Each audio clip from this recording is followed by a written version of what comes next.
produce your ad for you at no additional cost. You can also upload your own video ads to make sure your message is seen and heard.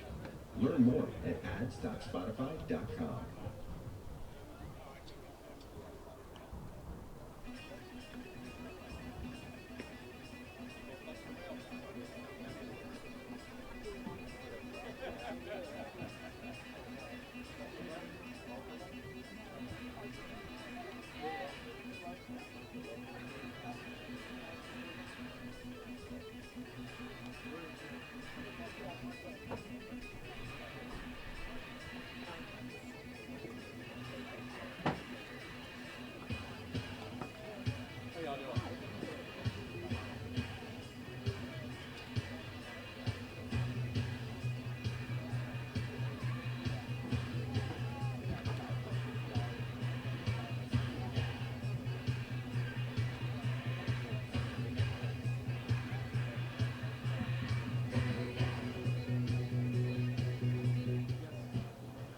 Good afternoon, ladies and gentlemen, and welcome to Joey Seaver Stadium for today's non-conference matchup between the Cedarville Yellow Jackets and your Carson-Newman Eagles. A reminder that Carson-Newman and the NCAA promote good sportsmanship by student athletes, coaches, and spectators. We request your cooperation by supporting the participants and officials in a positive manner. Profanity, racial or sexist comments, or other intimidating actions directed at officials, student athletes, coaches, or team representatives will not be tolerated and are grounds for removal from the site of competition. Also, the consumption or possession of alcoholic beverages at the site of competition is prohibited. We thank you in advance for your cooperation.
Ladies and gentlemen, we once again welcome you to Joey Seaver Stadium. At this time, we ask that you please rise. Gentlemen, remove your caps. Current and former service members may render a salute as we honor America with a playing of our national anthem.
And now, ladies and gentlemen, let's meet today's starting lineups. First, for the visitors, the Cedarville Yellow Jackets.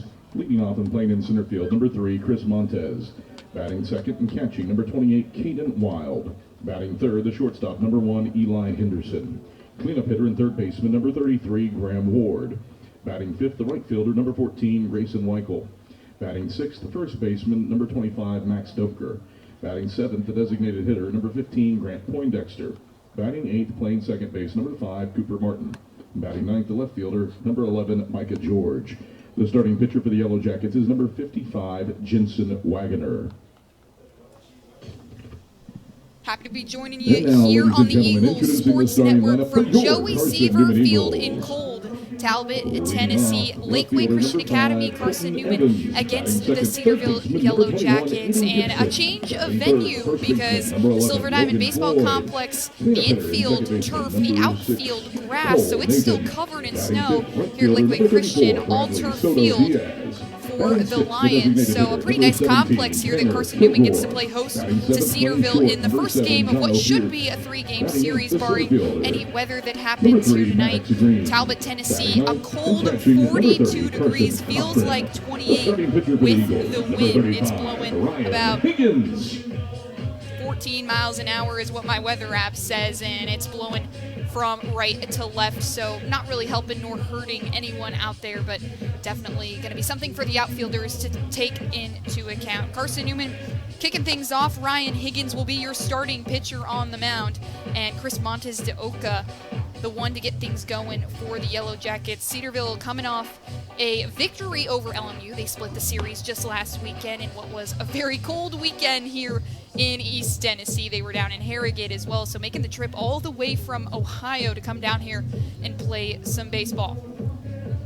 Getting ready to go here from Joey Seaver Field, Carson-Newman in the white pinstripes with the orange lettering, and the Cedarville Yellow Jackets in their navy jerseys with the yellow lettering, gray pants to go along with it. Montes de Oca, lefty, steps into the box. Hands high, and Higgins eyes him down, looking for the first pitch. Higgins' his second start here as he fires a fastball straight down the middle. That's a strike. So 0-1 count on Montes de Oca. Higgins in his second start. He started on Friday against the Charleston Golden Eagles. Ended up pitching 5 innings there, letting in 2 runs, but 2 hits to go along with it as Montes de Oca grounds one sharply to the second baseman in Nathan, and he tosses it over to Floyd for the first out.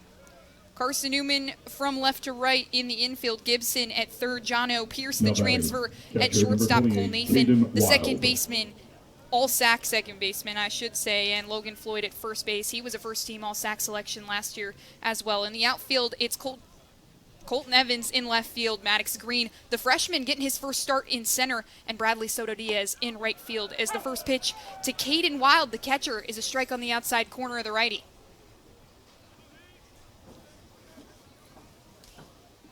Higgins doing a good job working off contact in that Charleston game, as well as the second pitch is a slider to the outside corner that hits again. 0-2 count on Caden Wild. Was an all-GMAC second teamer last year, one of this team's best hitters. Pitch on the way from Higgins as it's off towards second base again. Nathan gloves it down, over to Floyd for the second out of the top of the first. Eagles lineup definitely dangerous in those games against the Golden Eagles, getting things going in Tom Griffin's squad. So good last year on offense. They've continued their hot start. Brings up the shortstop, Eli Henderson, one of the veteran returners to this Yellow Jackets team. The junior California native was 3 of 4 in game 1 of the season. One of the only players on this team with an extra base hit at the moment. He digs in from the left side, and Higgins fires an outside pitch on the lefty for ball 1.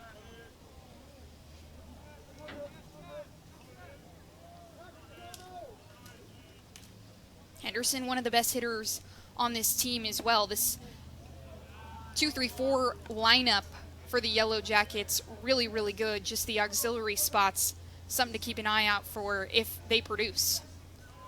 Second pitch to Henderson is another ball on the outside corner, so 2-0 count, the third on the way. It's low, an off-speed pitch that just misses the mark for Higgins.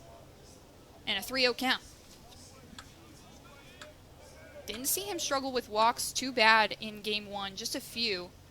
Did hit a batter at one point. Finally, fourth pitch, a strike on the inside corner. This one cooking. No trackman today, so can't provide you speed or movement on these pitches, but Higgins working with 3 in his arsenal, fastball, slider, changeup. That one comes right up the middle. It's sharp from Henderson, and Higgins gloves it down over to Floyd to sit him down in order. Carson-Newman gets their first crack at the all-GMAC player Jensen Wagner. When we come back, it's Evans, Gibson, and Floyd here on the Eagle Sports Network.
Leading off, the left fielder, number 5, Colton Evans. Back here on the Eagle Sports Network for the top of the first. Geez, jumping ahead of things. After Ryan Higgins sits down the first 3 batters in order, and it's Colton Evans who squares around for the bunt on the first pitch offering from Jensen Wagner. It's a ball, or a strike, excuse me, on the outside corner. Testing the waters here early, Colton Evans in just his second game with the Eagles as he flies one out to right field. Weichel is underneath it, but misread it. It drops to the ground, and Evans is all the way to second, safe in time. So an early error on the right fielder, Grayson Weichel, third baseman, number 21, that allows the Eagles' Gibson. first base runner. Second game in a row that the Eagles have led off with a base runner. Braxton Smith in that second game against the Golden Eagles led off with a double. And that brings up the senior captain, Aiden Gibson.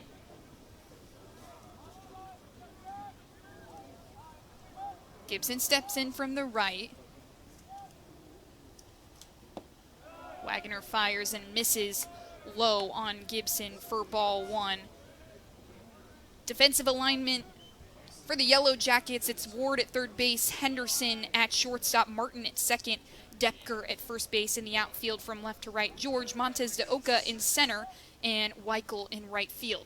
Second pitch to Gibson is inside, and 2 inside for ball 2.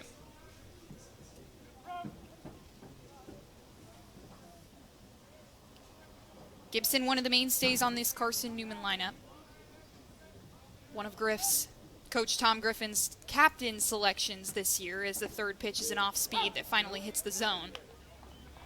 2-1 count on Gibson with Evans at second base. Still 0-0. Evans 3 steps off second.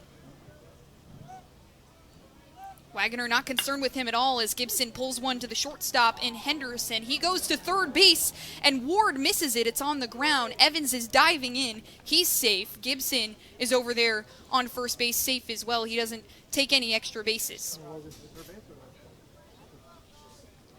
So 2 errors already for this for this Yellow Jackets team. First baseman, They're going to count that Logan as a Floyd. fielder's choice, and that brings up Logan Floyd with 2 runners on the bases. Floyd, the player of the game in the second game against the Golden Eagles, as he watches the first pitch inside for ball 1.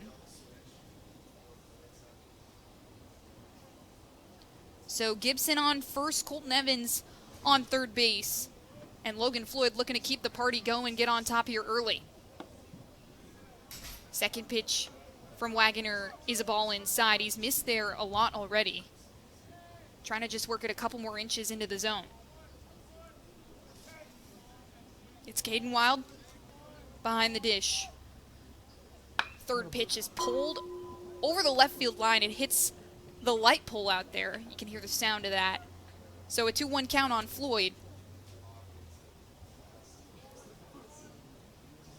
The first baseman, a preseason all-sack selection as well, and has been so dangerous in the batter's box, so much so that Charleston didn't even want to throw to him a couple times, intentionally walked him in that first game, and eventually just walking him over and over again, led the team with 4 walks as he belts one deep out to left field. This one's tracking back. The first home run of 2026 for Carson-Newman, a 3-run bomb from Logan Floyd.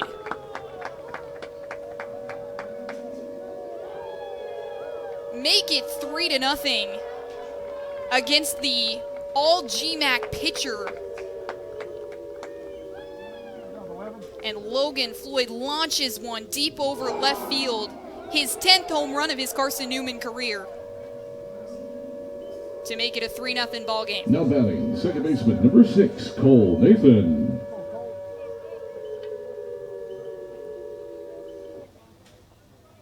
So count it for a couple RBIs for Logan Floyd. Continuing to make a case of why he might be an All-American selection. Nathan steps into the box. He's hitting cleanup today and looks to continue capitalizing on Wagner. This Yellow Jackets team, too, Wagner was the pitcher who led the team in fewest home runs. In fact, so a rare one. Fewest runs allowed for Wagner, fewest home runs allowed.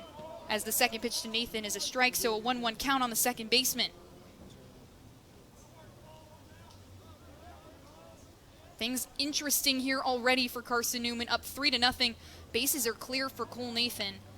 Third pitch from Wagner is a ball.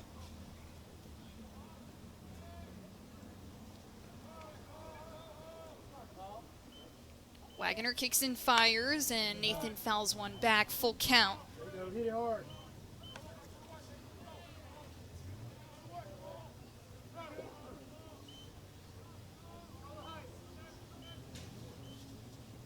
Sophomore with 9 at-bats over the first series. That leads this Carson-Newman team. And he takes the next pitch inside. He dodges out of the way and will take his base. This Eagles team really good at being selective in the batter's box, too. 20 walks over the 2 games in the first series they played, as Caden Wild will go have a conversation with his pitcher and Jensen Wagner. Wagner was really, really good last season, an all-GMAC selection. Was a D2 baseball preseason All-American even.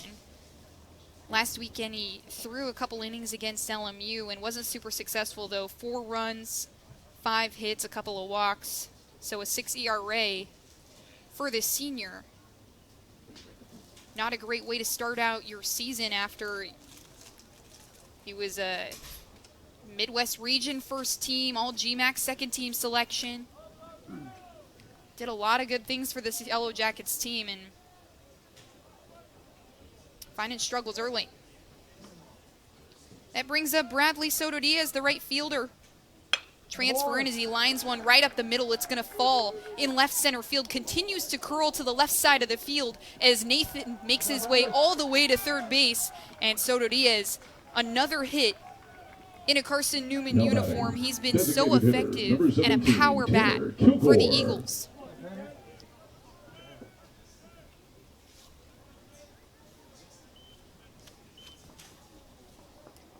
The DH, Tanner Kilgore, will step up to the plate. Soto Diaz on first base, and just no outs on the board for the Yellow Jackets, so trying to keep out of a big inning already. Kilgore elevates one out towards right field. The wind is moving it around, and eventually Weichel will call him off. Runners will return to the bases, but it's actually Nathan sliding in. Wild dropped the ball on the tag. Nathan will be safe, and Wild looks like he's feeling it. Nathan and Wild connected on the tag as he was running home. Soto Diaz tagged up. He's still on first base.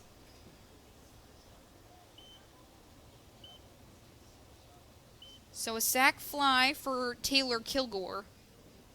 That will bring up the first out for the Yellow Jackets. As we get Caden Wild checked out by one of the athletic trainers behind the plate.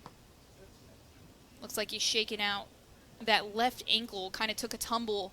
Him and Nathan almost collided. Nathan's helmet went into his chest plate, and it didn't look super comfortable.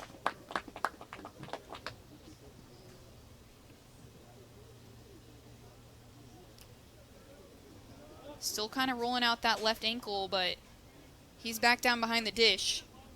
So one out now on the board. At the plate, shortstop, number 7, John O. Pierce. For the Yellow Jackets.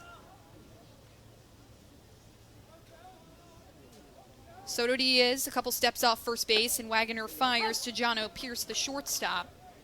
And he takes the first strike on the outside corner. Wagner, the lefty, and the righty and John O. Pierce stepping in again.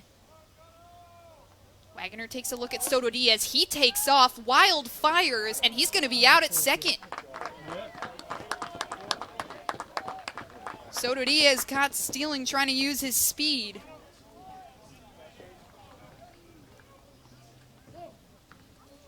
So that'll be 2 outs. And a great throw there by Caden Wild. The Eagles trying to challenge after he kind of took the hit from Cole Nathan as Pierce waves on the second pitch. 0-2 count on the shortstop. Third pitch from Wagner is inside, and it's just under the shin pad of Wild, so he'll pick it up. 2-2 count.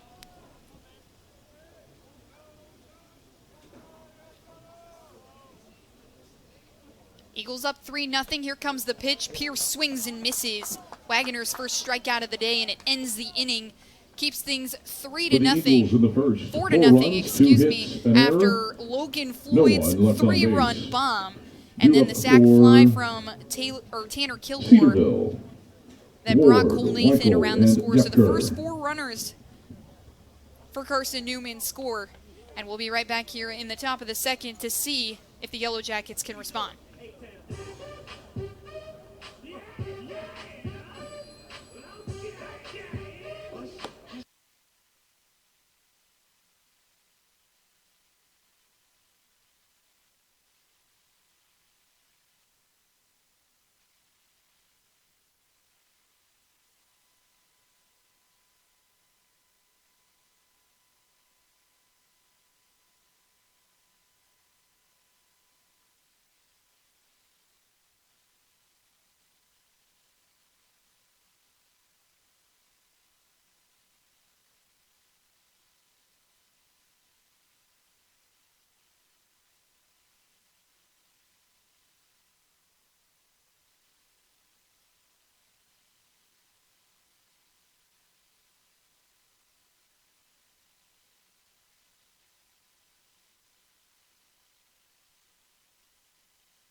Ward, Weichel, and Depker up for the Yellow Jackets as Higgins fires at Graham Ward, the third baseman. It's a strike on the outside corner.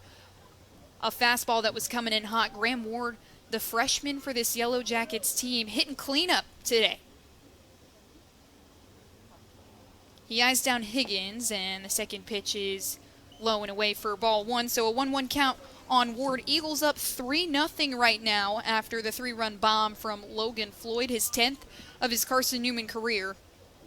As Higgins delivers the third pitch, an off-speed one that's chopped towards the shortstop and Pierce. He makes the throw to Floyd, who stretches to his left and makes the snag. Higgins sat him down in order in the first inning. Looking to do more of the same. Was really good through his first 3 starts of the season last year for Carson-Newman. Kept things scoreless and owns the single-season earned run average record for the Eagles. .83 ERA last season as an Eagle, as Weichel waves through one for strike one.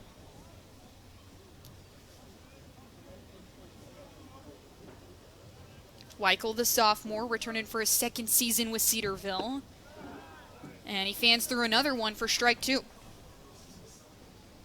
No strikeouts in that first inning for Ryan Higgins, but 5 in his first game against Charleston. Higgins kicks and fires, and this one is a hard ground ball to Nathan. He gets to a knee, throws it over to Floyd, and that'll put Weichel away. Now batting, first baseman, number 25. Contact outs Max for Ryan Depker. Higgins. And Max Depker looks to be the first Yellow Jacket to get something in play for Cedarville.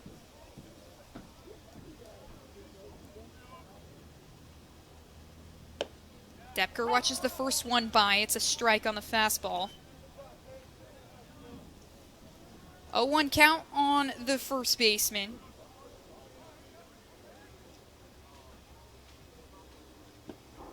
Check swing on the second pitch, but it's an off speed on the outside corner. He holds off successfully. 1-1 count for Depker. The sophomore also in his second season with Cedarville.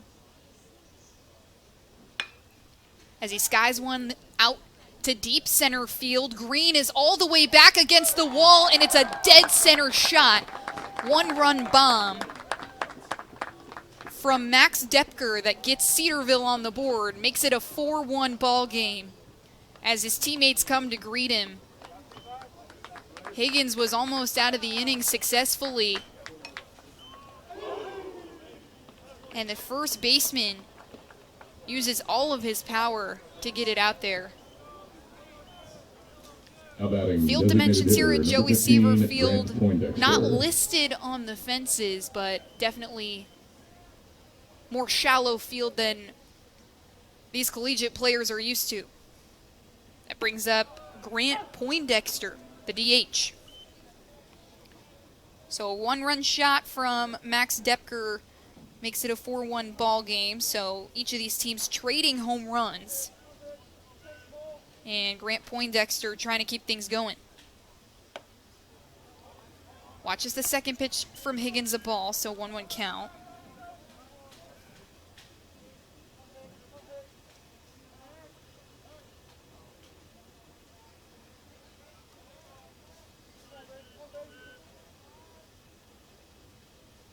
Depker's second home run, as the third offering from Higgins is a ball on the inside corner. Lots of lefties for this Cedarville squad. Poindexter, one of them.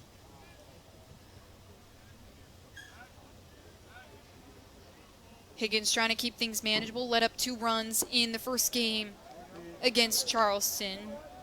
Next pitch misses the zone again, so 3-1. Hitters count for the DH.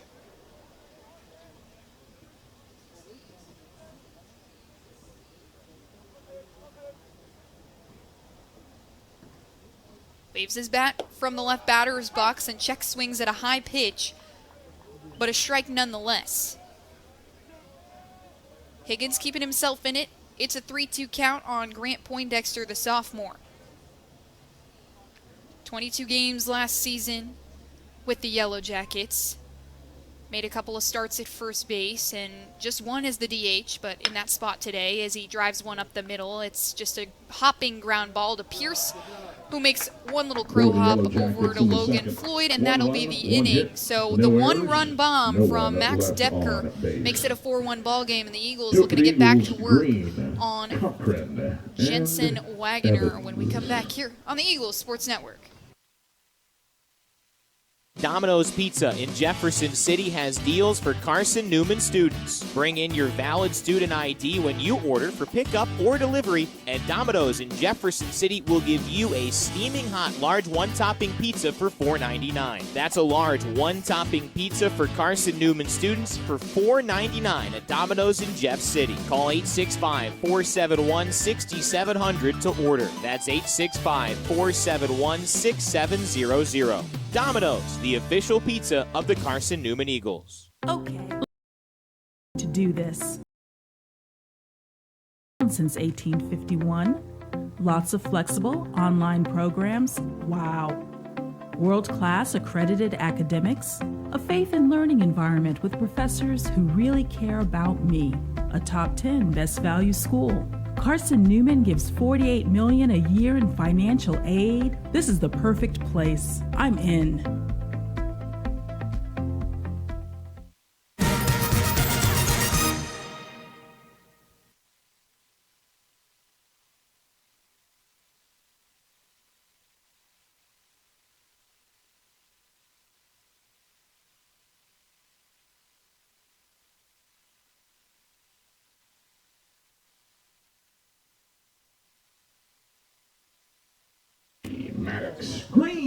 Rain starting to come down here at Joey Seaver Field in White Pine, Tennessee, as Jensen Wagner continues in his second inning of work after the 4-run first inning, and the first pitch to Maddox Green is a strike on the fastball. Green in just his second game in an Eagles uniform, as the second pitch is a ball down the middle, 1-1 count on Green. Second game with the Eagles, the freshman also playing football for Carson-Newman, so didn't see time in that Orange and Navy World Series. The third pitch misses outside on the off speed. 2 balls and 1 strike on Maddox Green. Eagles up 4-1 as the fourth pitch misses again. 3-1 count for the center fielder, getting his first start on defense as well. He did DH in that game against Charleston. And the next pitch misses the zone, low and inside again. So the second walk for Jensen Wagner. No batting. And the catcher, number 30, puts the leadoff batter Cochran on first base again for the second inning in a row. The catcher, Carson Cochran, rounding out this Eagles lineup. As Green takes off, he looks at the throw. Wild, got it. The second Eagle caught stealing here in this contest.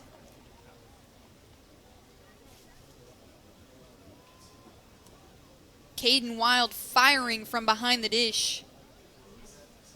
And so that clears the bases, 1 out on the board. And the breaking ball from Wagner misses. So 1-1 count on Cochran. Third pitch is waved on. 1-2.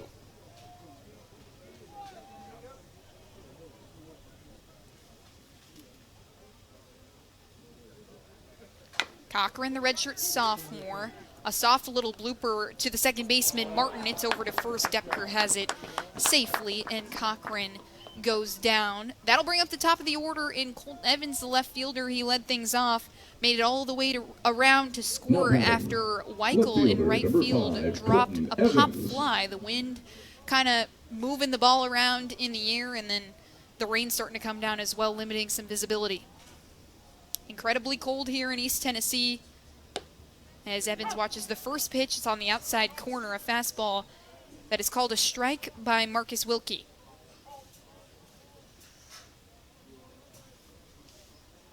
Second pitch on the way, and Evans swings and misses on the outside fastball again. So make it 0-2 on Evans. Wagoner trying to clean things up from the first inning when he let 4 come around. Third pitch misses, 1-2 count on Evans. Nobody on. After Green was caught stealing, and then Evans drills one out to center field. Montes de Oca taking a couple steps to his left side and has it in his glove. So that'll be the bottom of the second inning. Still a 4-1 ball game, no hits and no errors for Carson-Newman. When we come back, it's Cooper Martin, Micah George, and Chris Montes de Oca. Stay with us. This is basketball alum Taylor Hawkins. I want to help your family secure its financial future. I'm with Modern Woodman Financial Planning, where we touch lives and secure futures. Let Modern Woodman protect your family's financial security through life insurance, retirement planning, and financial services. You can contact me, Taylor Hawkins, at cneagles.com/Modern Woodman. That's cneagles.com/Modern Woodman. Help secure your family's financial future through Modern Woodman Financial Planning. The #1 source for Carson-Newman athletics gear, shopseeandeagles.com, where you can find gear from Adidas, Columbia, Nike, and Under Armour. Shirts, jerseys, sweatshirts, shorts, pants, hats, and scarves. Shopseeandeagles.com is your source for everything CN. You can even show your school spirit on your smartphone or tablet. All of your game day essentials can be found in one place. Shopseeandeagles.com.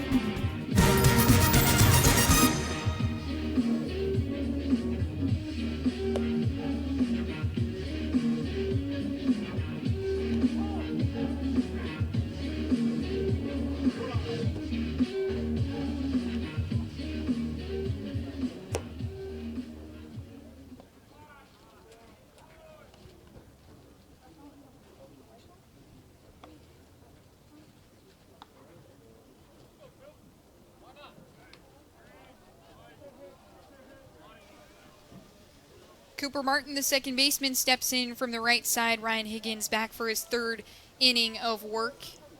4-1 ball game, Eagles leading by 3 as Higgins delivers to Martin a half swing. Yes, he did go. Strike 1. Higgins, 5 innings in his first outing of 2026.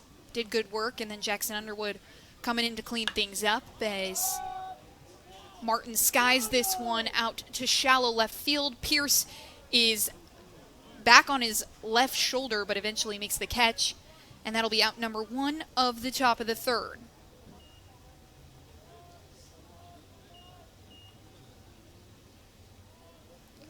Only hit for the Yellow Jackets so far today was the 1-run bomb by Max Depker just the last inning. Logan Floyd hit a 3-run bomb in the bottom of the first. Depker responds with one of his own. And here's Micah George, the left fielder. George watches the breaking ball for strike 1. Lots of sophomores in this lineup for the Yellow Jackets. Super young team. As the fastball is way outside into the other batter's box for ball 1 on George. 1-1 count with 1 out on the board. Higgins let up just 2 runs in his first start, trying to keep things more the same. Fires the fastball into the other batter's box. Yet again, this one is picked off the ground by Cochran behind the dish.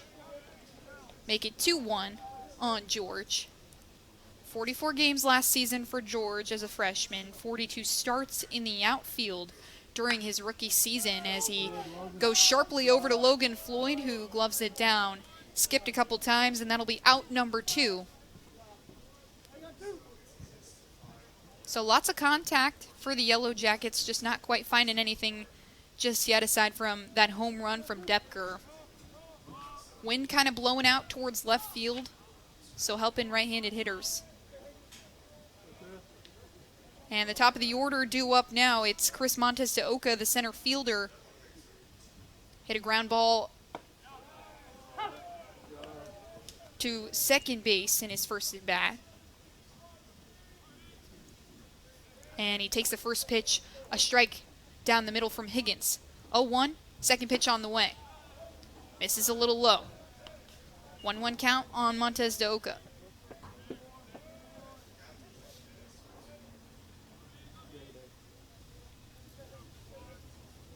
Eagles 2-0 right now, trying to maintain their perfect record as Montez de Oca swings and misses on strike 2. 1-2 count. Higgins looking for his first strikeout of the day. Had 5 in that first game. Hasn't had one yet.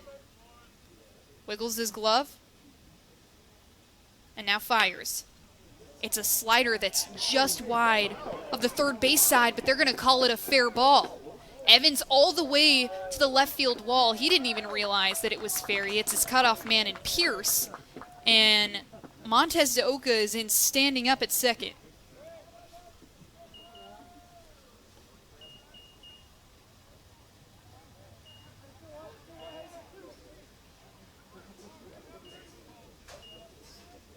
A hard ground ball that was impossible to reach for Aiden Gibson, who was about 15, 20 feet off third base. It rolled right over the bag and was curling all the way to the left fence.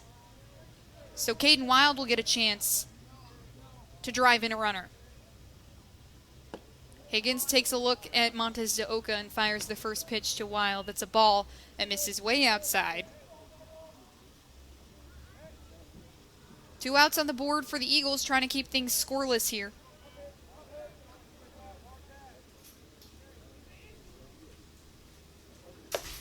Higgins fires another one outside on Wild. So 2-0 count. Trying to keep things out of the reach of the Yellow Jackets, and Wild not a batter you really want to mess around with. Was an all-conference selection last year, and Cedarville's best bat last week is Higgins fires over to second base. Montez de Oca was a couple steps off, nearly got him. Just got his hand underneath the glove of Cole Nathan. So he's still safe on second. Caden Wild in the box. He has a 2-0 count. 2 outs on the board for the Eagles defense. Higgins finally hits the zone with one. It's a high fastball for strike 1.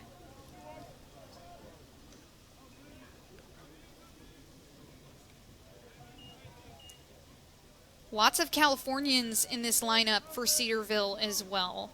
Wild, a junior from Fairfield, California, as he's hit by the pitch from Higgins. 4th pitch of the at-bat, and he stands stout in the right batter's box to take that one. Second batter that Higgins has hit this season. And puts runners on first and second with 2 outs for Eli Henderson.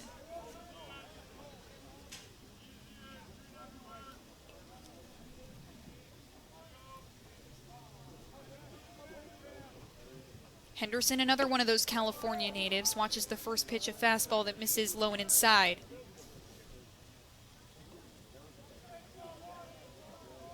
Wild on first, Montez de Oca on second. There's 2 outs on the board for Carson-Newman, trying to keep this top of the second scoreless. Top of the third, excuse me. Slider to the lefty in Henderson, misses again, so 2-0 count on Henderson. Hit a ground ball right up the middle to Higgins in his first at bat. Trying to make his first contact of the day. Hasn't had a hit, though, since the first game against LMU. He was really good in game number 1. 3 for 4 in that game, and game 2 was 0 for 5. Swings and misses on the third offering from Higgins. 2-1 count.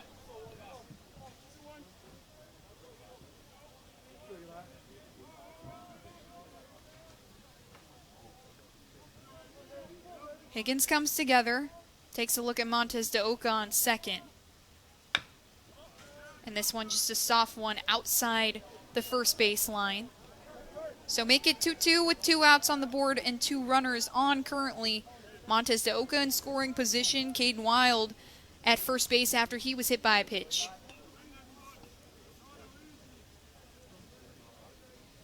Henderson, the most experienced batter in this Yellow Jackets lineup here in 2026. 9 at-bats over the 2 games against LMU. Cedarville split that series with the Rail Splitters. Slider on the outside corner of the plate misses, so a full count for Henderson.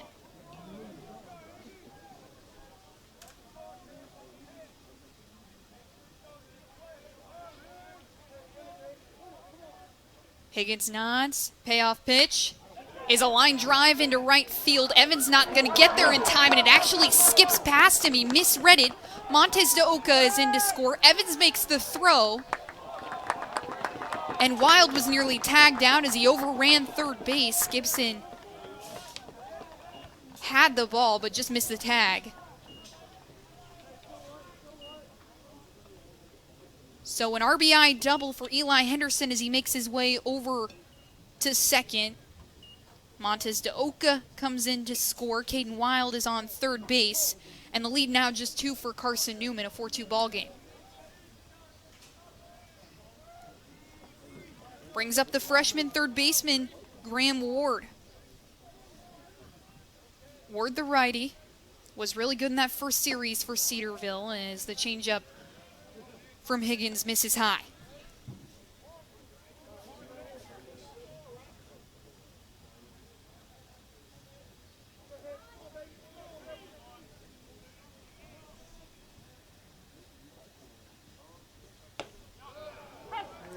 Higgins fires the fastball, a heater for strike 1, so a 1-1 count on Ward.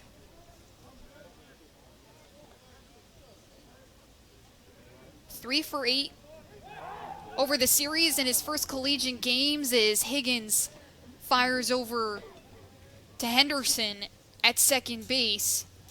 But Cole Nathan dropped the ball. Would have had him on the tag. Henderson, not even paying attention. 2 outs on the board for the Eagles. 1 run scored. This is consecutive innings now that the Yellow Jackets have scored as Ward fouls one back, so a 1-2 count on the righty.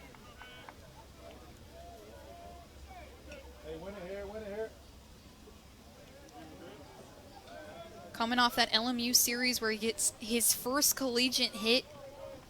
It was a ground ball to short. He ended up reaching second on a wild pitch, and Higgins strikes him out in a big spot. Runners at second and third, and Higgins gets him to go on the fastball. So a 4-2 ball game, and the dangerous part of the Eagles lineup up when we come back. It's Aiden Gibson, Logan Floyd, and Cole Nathan here on the Eagles Sports Network. When you're sick and tired of fast food and need a fresh home-cooked meal, turn to Lisa's Country Kitchen. Lisa's been cooking up her fresh, never-frozen food for the Lakeway area for more than 15 years. Lisa's cares about her customers. You may enter a stranger, but you'll leave a friend.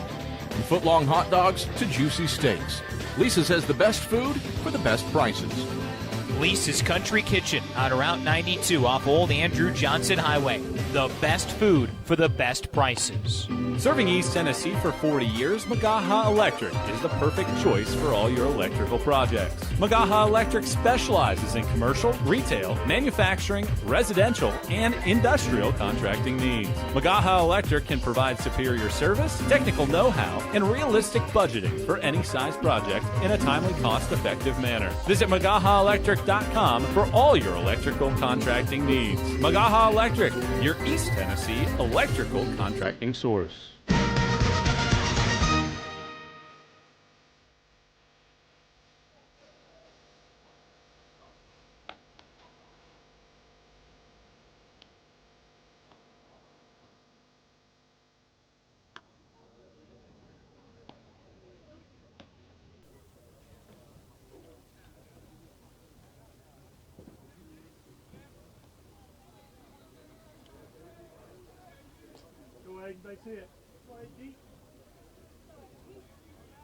Leading off, third baseman, number 21, Aiden Gibson.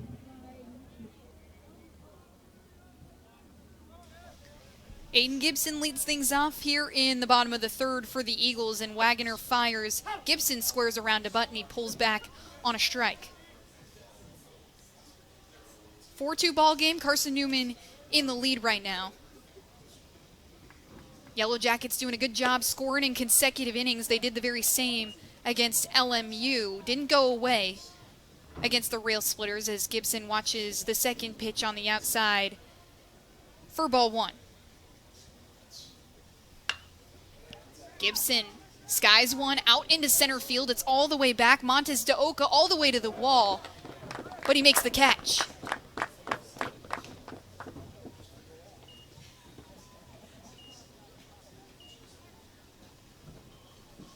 So one out on the board for Jensen Wagner, who has been really good since that first inning. Logan Floyd, who's up at the dish now, hit a home run in his first at bat to bring 3 in to score.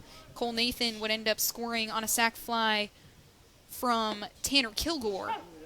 And Floyd watches the first pitch, a strike.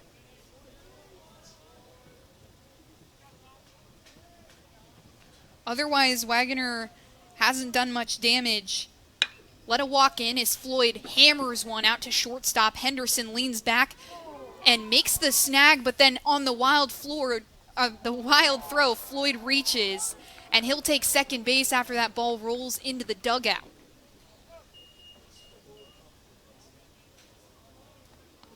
Now batting, second baseman, number 6, Cole Nathan. Floyd has reached base in 38 games straight, creeping towards that 40 mark. And Cole Nathan will step into the box, reach base in his first at bat on a walk, and has a runner in scoring position, a chance to get his first RBI of 2026. Nathan elevates one back. Wild is tracking it, and he makes the catch as he falls to his knees. Floyd luckily was paying attention, and he'll stay at second.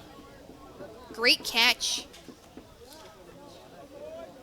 by Caden Wild.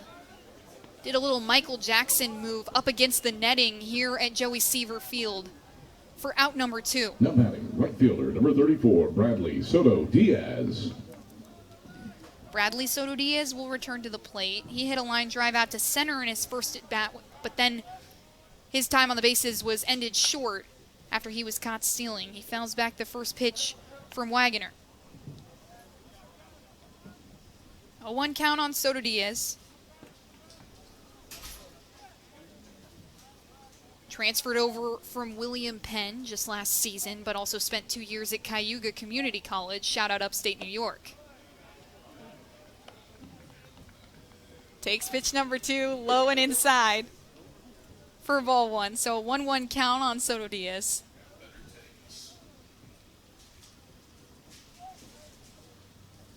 Wagner takes a look at Floyd on second, and Soto Diaz battles one up the left field line for strike 2.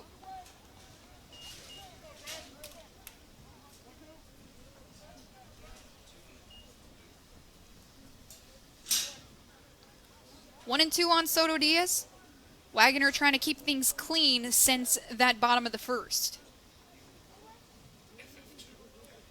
2 looks at Floyd, make it 3. And Wagner fires. Nearly hits Soto Diaz. It's an inside fastball that misses. 2-2 count on the right fielder. Playing in his final season, the senior from Florida chooses suspended here with Tom Griffin and Carson-Newman. Hard ground ball to the shortstop Henderson. He's going to go over to first base. A throw that comes up short takes 1 hop, and Depker has it safely, so the third out away. No blood for Carson-Newman. Yellow Jackets have scored in consecutive innings, and Eagles held scoreless since the bottom of the first. And we'll be back here with Cedarville's lineup when we come back on the Eagles Sports Network. There's something about a small community that unites us, whether it's cheering on our favorite team or the way we come together in a crisis. Small communities are made up of people with big hearts. We're dedicated to hard work and innovation through sunny days and stormy nights. AEC is always here, powering the people and the places that make our community a spectacular place to call home. AEC. Power what matters most.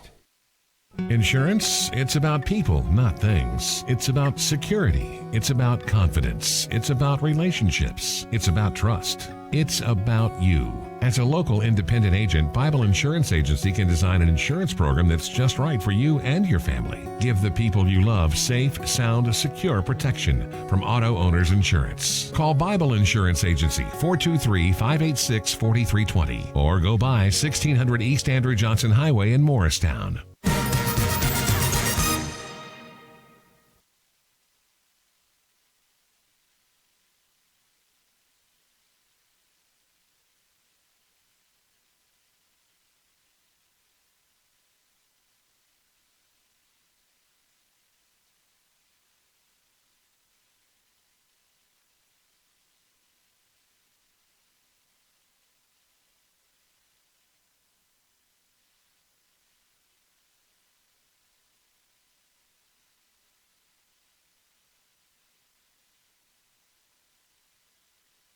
Grayson Weichel. Back here on the Eagles Sports Network, Brandon DeCrow checking in with you for the top of the fourth, where Cedarville will take over on offense. It's Grayson Weichel to lead things off, and Higgins fires a fastball that misses outside. Yellow Jackets chipping away at this Eagles lead. They put up 4 runs in the bottom of the first, but then the Yellow Jackets scored 1 in each of the last 2 innings as Higgins fires another fastball, this time inside, and it's a strike on Weichel. Weichel, a ground ball to the second baseman, Cole Nathan, in his first at bat. And he watches the off speed from Higgins on the outside for strike 2. Great pitch there from Ryan Higgins that skims the black of the plate. And he comes together looking for a second strikeout. Misses the zone on that one, so 2-2. Got out of the top of the third that left 2 runners stranded with a strikeout on one of the best hitters in this Cedarville lineup, Graham Ward. And this one's going to be a line drive out to the left field that gets in front of Evans and drops down, takes 2 hops. And a leadoff single for Grayson Weichel. Gets him his first hit of the day.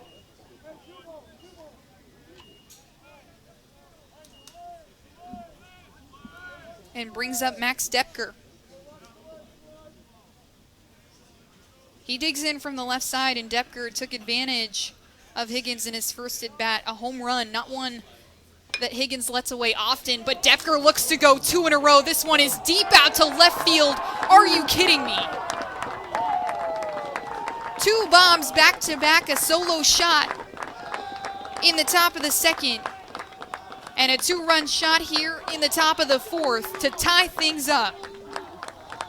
Max Depker, the fire starter for Cedarville right now.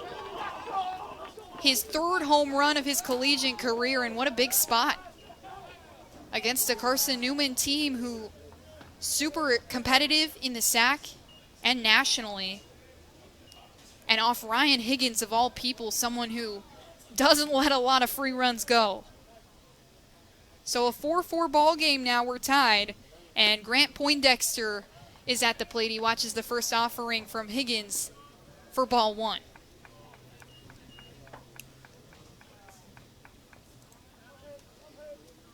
Poindexter playing the DH today. That's a spot he's only done one other time in his collegiate career as he swings at the second pitch that's low for strike number 1.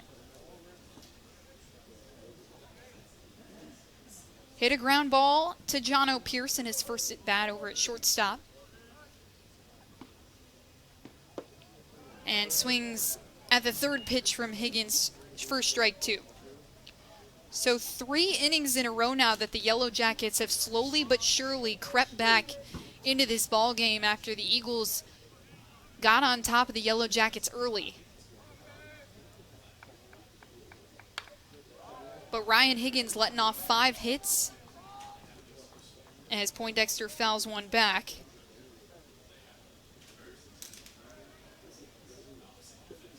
These Cedarville hitters have been incredibly aggressive. swinging and making contact. Poindexter dodges out of the way of an off-speed pitch from Higgins. It's a ball. 2-2 count on Poindexter. Nobody on and nobody out. Depker picks up his second and third RBI with that one, and it's a shallow fly ball off the bat of Poindexter to Colton Evans, who is underneath it and makes the catch. Now batting, second baseman number 5, Cooper Martin. So one down now for the Eagles here in the top of the fourth. And Cooper Martin, the second baseman, who led things off in the top of the third, gets his second look at Higgins. First pitch is a strike on the outside.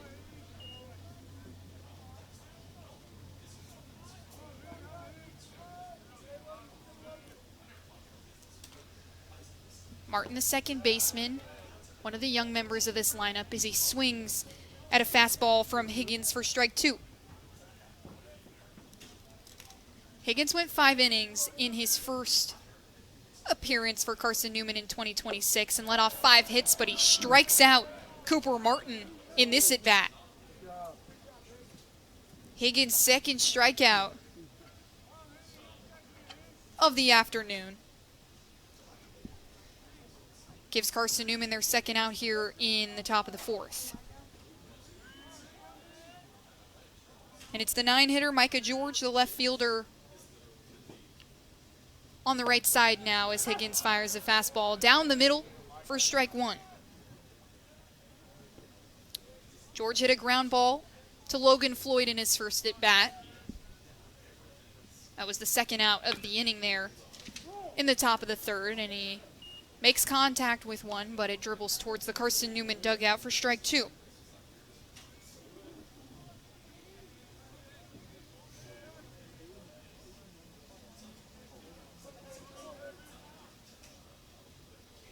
Higgins fires and strikes him out. High cheddar, and Micah George falls for it. 3 strikeouts for Ryan Higgins in this contest, 2 of them to end the top of the fourth after the 2-run bomb from Max Depker ties things up. And we'll be right back here on the Eagles Sports Network to see if Tanner Kilgore, John O'Pierce, or Maddox Green can respond. Don't know what to wear on game day? Head over to shopseeandeagles.com for all of your Carson-Newman athletics gear. You can find clothing from Adidas, Columbia, Nike, and Under Armour to cover you from head to toe. ShopSeeingEagles.com also has duffel bags, backpacks, jewelry, pet supplies, and gifts. Don't waste any more time. Prove you are the ultimate Carson-Newman fan with the official gear of the Eagles at ShopSeeingEagles.com. Visit today. Dorm food got you down? Need a home-cooked meal? Then Lisa's Country Kitchen is for you. Lisa's Country Kitchen has been feeding Carson-Newman students for 15 years. Lisa's has a family-friendly atmosphere all day long, from the morning with her $2.99 breakfast specials to dinner with Lisa's fresh, never-frozen steaks. Carson-Newman students get a 10% discount with their student ID. Lisa's Country Kitchen on Route 92 off Old Andrew Johnson Highway. The best food for the best prices.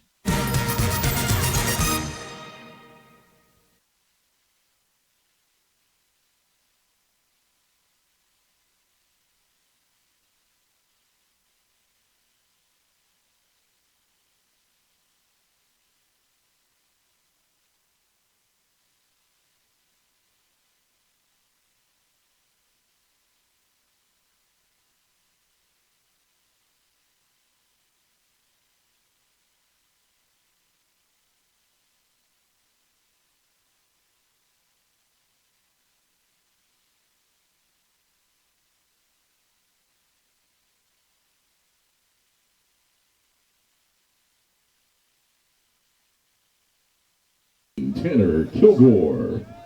Tanner Kilgore kicks things off here in the bottom of the fourth. Cedarville tied things up in the top of the fourth, coming off a 2-run shot from Max Depker, his second bomb in a row, and a new pitcher on the mound in Branton Dickey, his first pitch, a ball that misses low and outside on Kilgore. Dickey, a redshirt freshman, transferred over from the University of San Diego. Second pitch is an off-speed to Kilgore for strike one. 1-1 count on Kilgore with nobody on here in the bottom of the fourth. One of many players on this Cedarville roster from California. Third offering from Dickey is a ball in the other batter's box on Kilgore, the righty.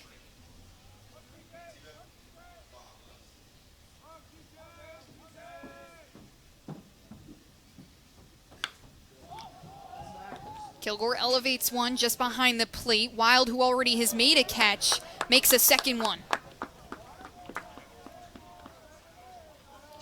So Kilgore 0 for 1 today.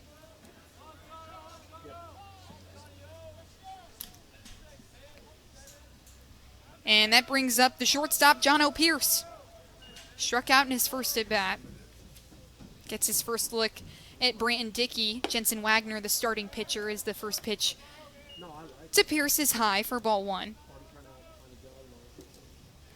Wagner let 3 runs in, 2 walks in 3 innings pitched.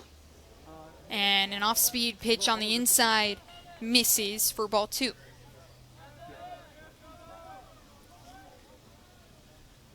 Pierce has been quite the addition for Carson-Newman in this lineup, as the third offering from Dickey to Pierce is another ball.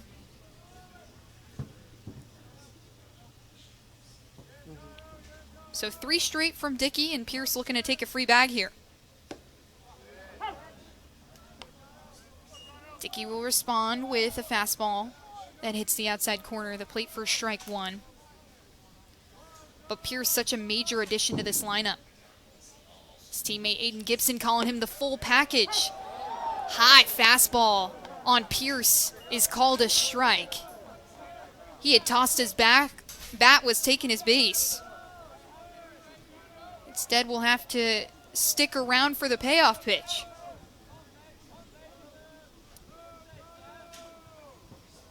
Dickey kicks and fires, and Pierce battles one up the right field line. It's going to be well out of play.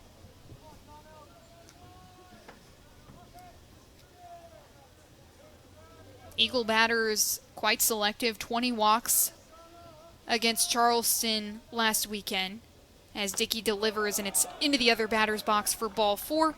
Free base for Jono Pearson, Branton Dickey's first walk of the contest, the third overall for Cedarville. Maddox Green brings up the freshman center fielder, Maddox Green. He also got a free base in his first at-bat. The freshman picking up his first start on defense here in this game, playing center field. Green watches an off-speed into the left batter's box for ball 1. Speed on the bases in Pierce.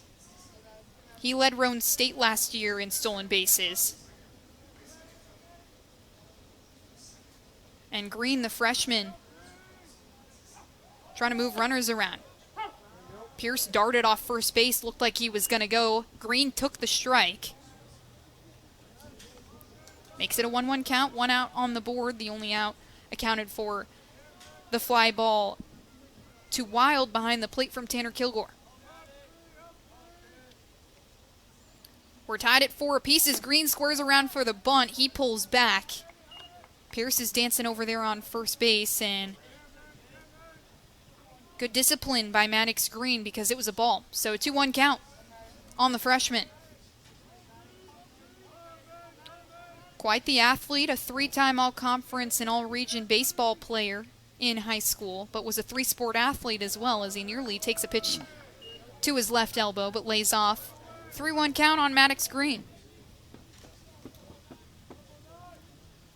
Football, basketball, and baseball in high school for the freshman. Also plays football here at Carson-Newman, so a 2-sport athlete and a rare one at that. High fastball from Dickey hits the zone, and another full count for the redshirt freshman, keeping himself in counts.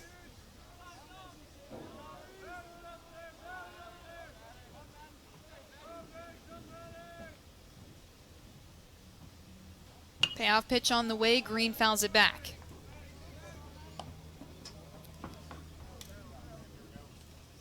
Second at bat in a row that's taken more than 6 pitches to solve. Carson-Newman won the first one. John O'Pierce took his base. He's over at first. Dickey gives him a look and comes together to face Green. It's low and in the other batter's box, so the second walk in the row for the redshirt freshman puts Pierce at second, Maddox Green at first, and Carson Cochran, the catcher, steps up, the final batter in this Carson-Newman lineup, to take over duties at the plate. He takes the sign from Tom Griffin over at third and steps in. Redshirt sophomore playing in his first games of his Carson-Newman career this season. Squares around for the bunt. He pulls back on the off pitch from Dickey.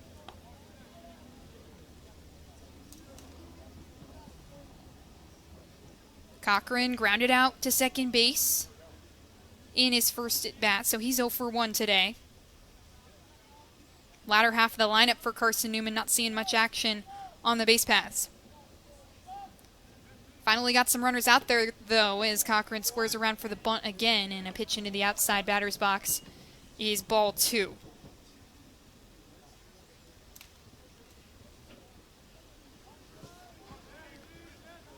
So now 4 walks for this Cedarville staff as the Eagles continue to rack up their walk statistics. Tom Griffin last week telling me that good hitting teams walk. Dickey checks Pierce over there at second, trying to keep him humble, and steps back up to face Cochran. The rain, should I say maybe mini hail, starting to come down here at Joey Seaver Field. Played in a snow game last weekend, so Carson-Newman used to this. So did Cedarville, as Cochran watches the fastball at his letters for strike 1.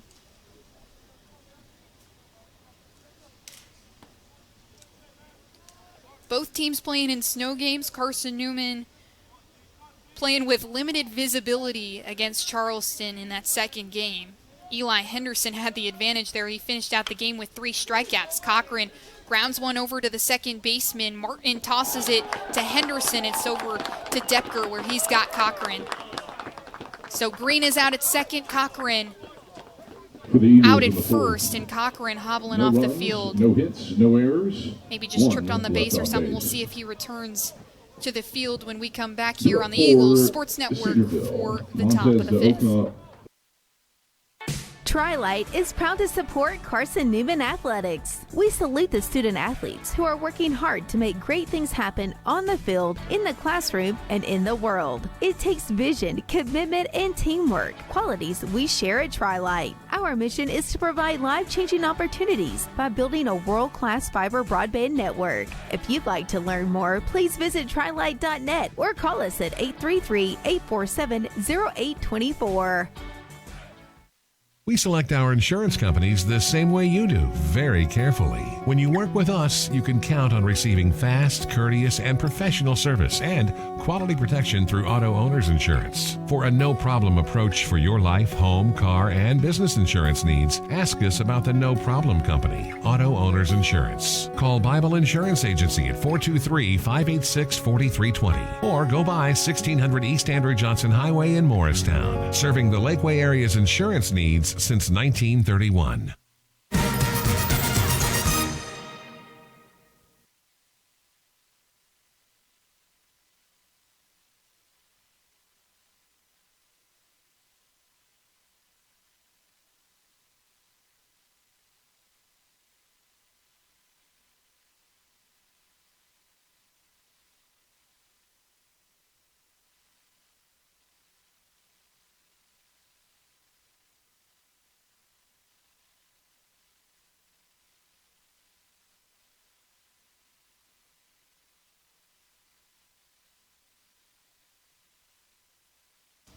Back here on the Eagles Sports Network for the top of the 5th, we're tied at 4 apiece, and it's Ryan Higgins to return for his 5th inning of work. Thrown to a new target this time in Kevin Hammond. He makes the change for Carson Cochran after he was kind of hobbling off the field in the first pitch. At the plate, center fielder, number 3. To Chris Montes de Oca is a strike on the outside corner.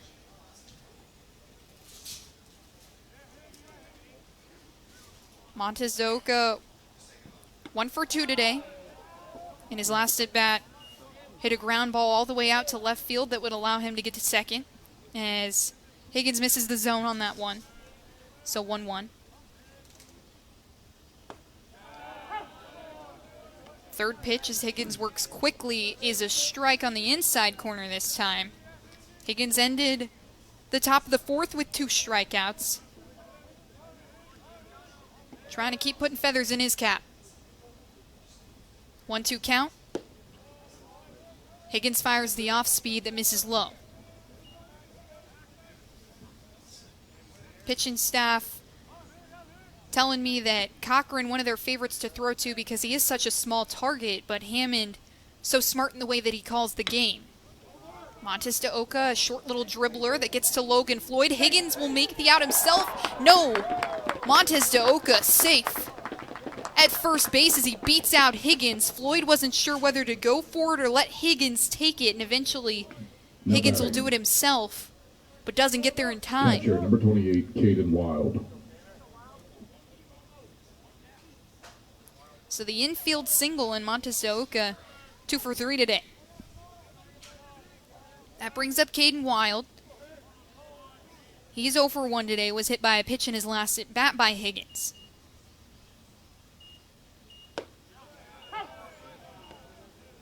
Higgins gives him a changeup on the first pitch for strike 1.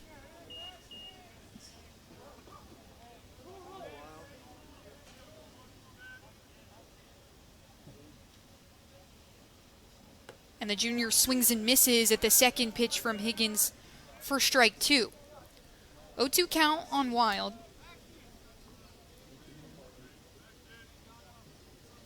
One of the most experienced batters in this lineup. The junior started all 50 games last season for the Yellow Jackets and led the team in at-bats.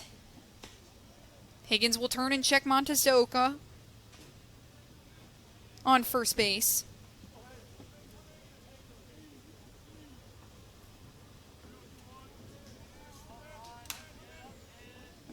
Yellow Jackets scored in 3 consecutive innings as the breaking ball misses the zone. And the first ball on Wild, a good 0-2 pitch there from Higgins, but doesn't fool Wild.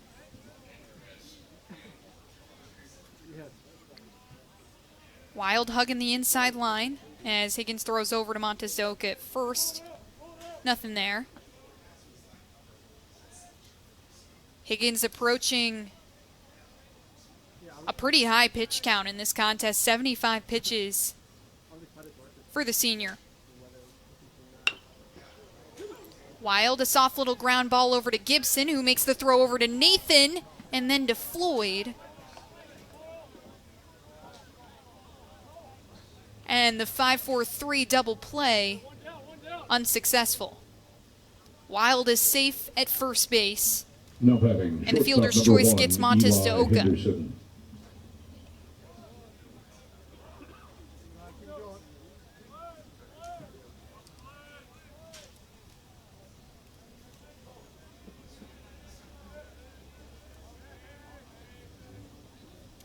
So Eli Henderson steps into the box, hit a line drive to left field in his last at bat. Higgins will throw over to Wild at first before he even throws a pitch at Henderson. Finally fires a fastball to the outside that misses ball 1. So Henderson 1 for 2 today. He had the RBI that brought Montes de Oca around to score in the top of the third. Higgins misses again with the fastball, this time high. 2 balls, no strikes on Eli Henderson, who has worked counts on Ryan Higgins, at least 3 balls in both of his at-bats, and working towards that mark again. Higgins fires, and Henderson forced to foul it back.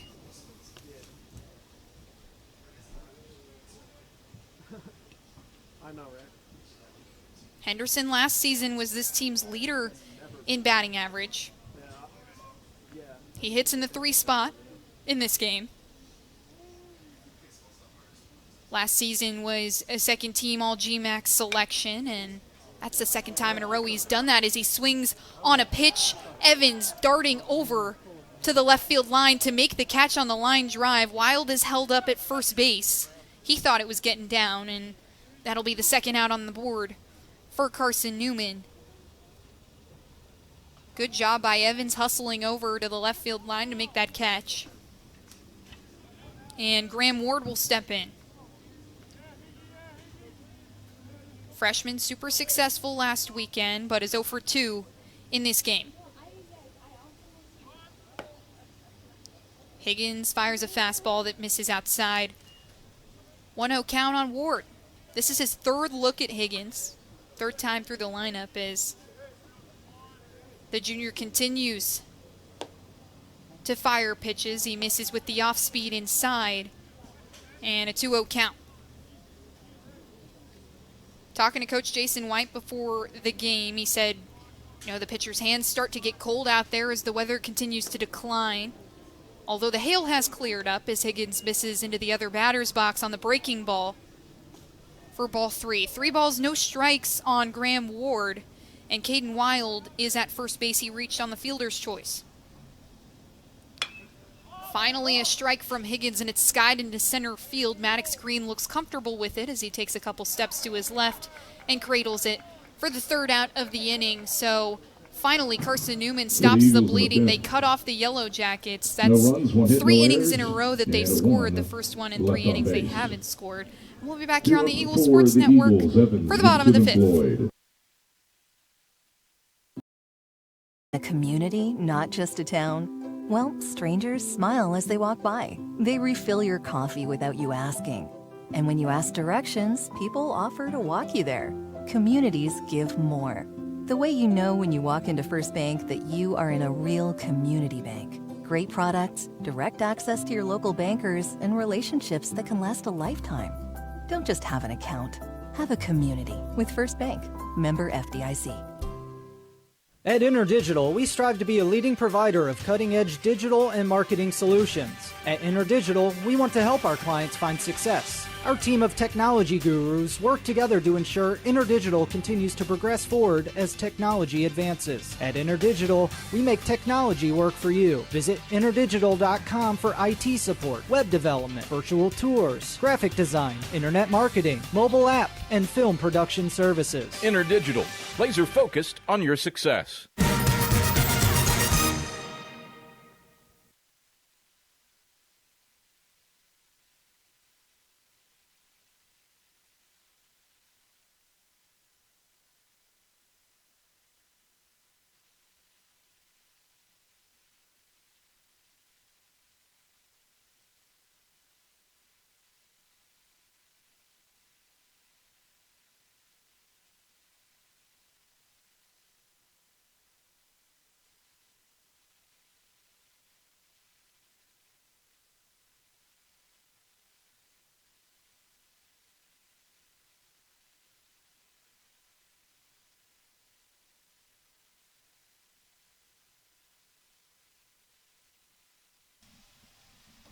Back here on the Eagles Sports Network for the bottom of the 5th. And it's the top of the order in Colton Evans that takes the first pitch. Left fielder, number 5, Colton Evans. From Branton Dickey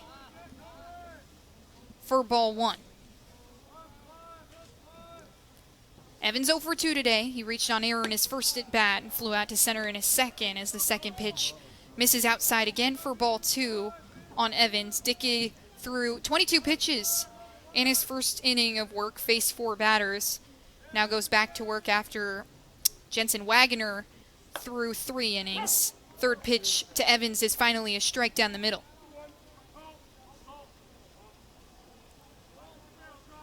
Wagoner 3 innings pitched, 3 hits, 4 runs, 2 walks, and a strikeout his whole day.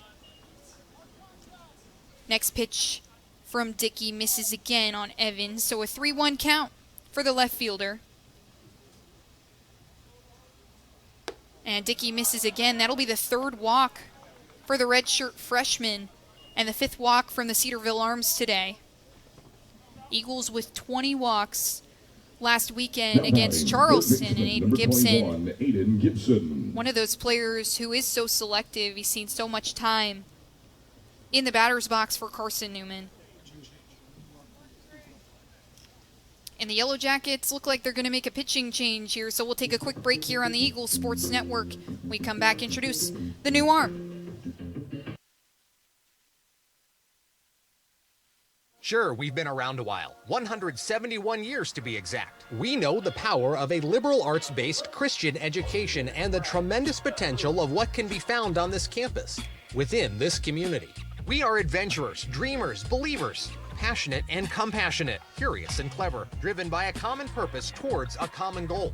I found my passion. I found purpose. We are Carson-Newman. What will you find?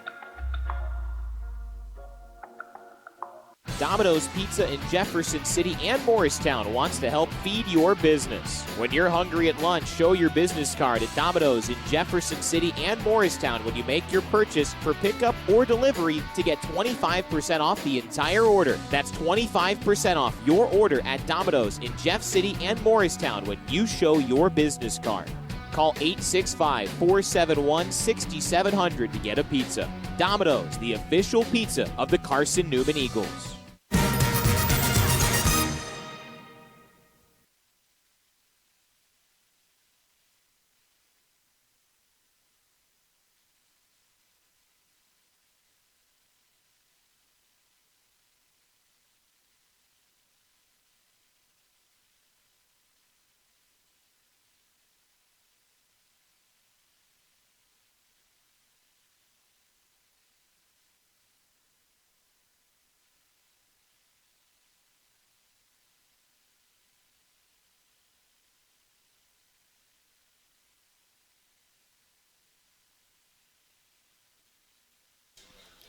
Back here on the Eagles Sports Network, as Aiden Gibson steps in on the new Yellow Jacket arm, it's Nathaniel Adkins who will take over duties from Brandon Dickey.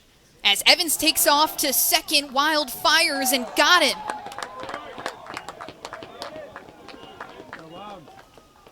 The third base runner caught stealing for the Eagles. They try to be aggressive on the base paths, but the junior, Caden Wild, accurate with the arm. So now one out on the board for Adkins. First pitch to Gibson was a ball.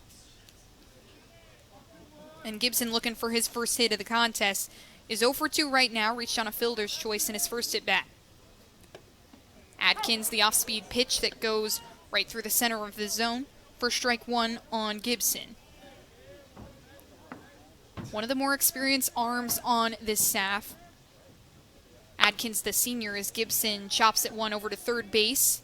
Ward has it. It's over to first, and Depker, a good job to read the bounce.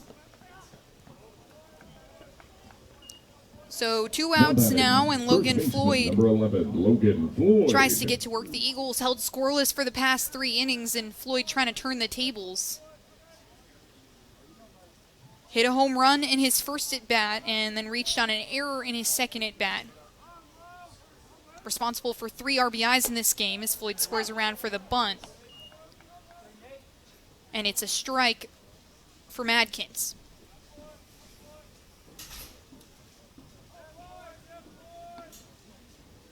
Adkins delivers again, and Floyd goes right up the middle, a ground ball that nobody's going to even try to reach. Floyd will make it over to first. He overruns the bag, but nonetheless is safe. Now batting, second baseman number 6. So Cole Logan Floyd Nathan continues his hot start to the season. He's 2 for 3 today. And Cole Nathan will get a chance for his first RBI of 2026. Was second on this team in RBIs last season. A second-team All-SAC selection and a preseason All-SAC selection as well, as Adkins fires the first offering that misses low for ball 1.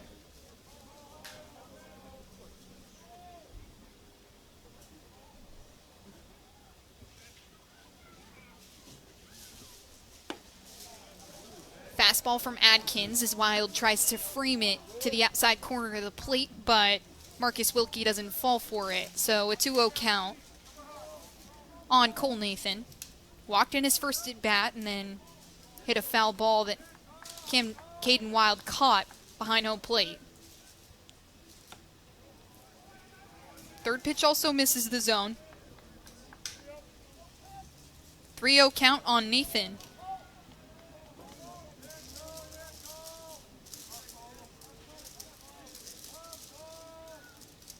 Eagles trying to get their first run on the board in almost 4 innings. Adkins delivers a fastball right across the center of the dish for strike one. 3-1 count.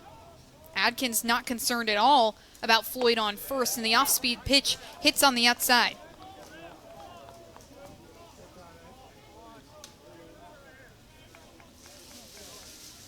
These Eagle hitters have worked these Cedarville arms. 49 pitches for Jensen Wagoner in his 3 innings, 27 for Branton Dickey in his 1 inning. And Nathan battles one off up the third baseline to stay in this count. Adkins has made 43 appearances over his 3 seasons here at Cedarville. Was one of the regular starters for Cedarville in his freshman year, making 6 starts as Nathan watches an off-speed pitch that misses high. Adkins can't believe it. And the second walk of the inning will put Floyd on second base and Cole Nathan Soto Diaz over to first. Bradley Soto Diaz will get back to work. He reached on a line drive out to center in his first at bat, but then was caught stealing. Hit a ground ball to shortstop in his second at bat. So 1 for 2 for the senior.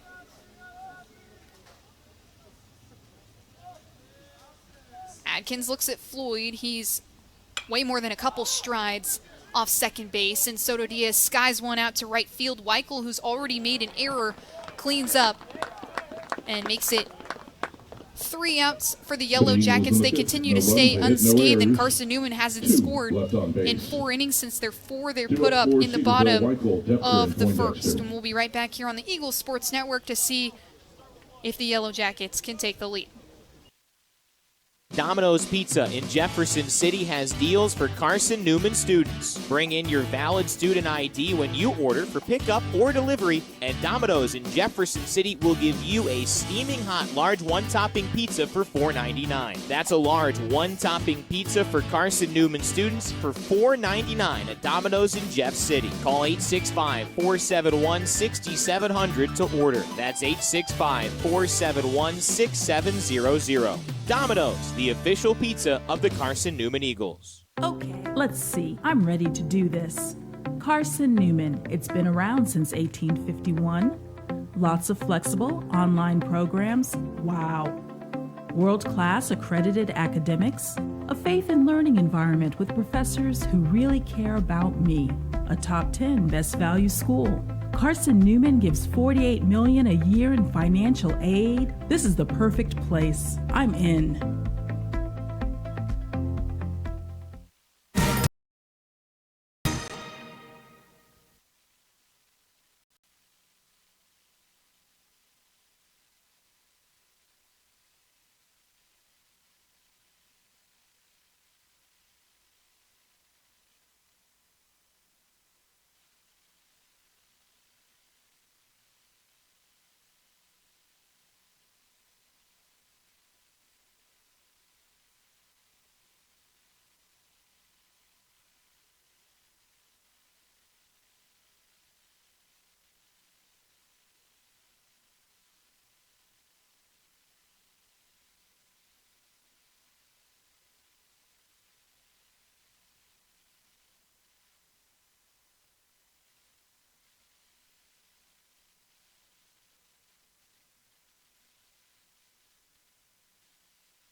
Branson Angel takes over duties for Ryan Higgins, and the first pitch to Grayson Weichel, the right fielder, is a ball on the outside. Higgins, 5 innings of work. He went 5 innings in his first appearance as well of the season. And Weichel rips one into shallow right field. Nathan takes a hop, looked like he was going to try and reach for it, instead does not. It falls in front of Bradley Soto Diaz. And Weichel, the leadoff single, just like he did in the top of the 4th before the man that's stepping up to the plate right now, Max Depker, hit his 2nd home run Now in a batting row. First baseman, number 25, Max Depker. The first opposing hitter with a 2-run day since Brock Butler for Alabama. Huntsville had one on April 1st last season. Just 2 players last season had multi-homer games against this Carson-Newman pitching staff. Angel trying to turn the tides here.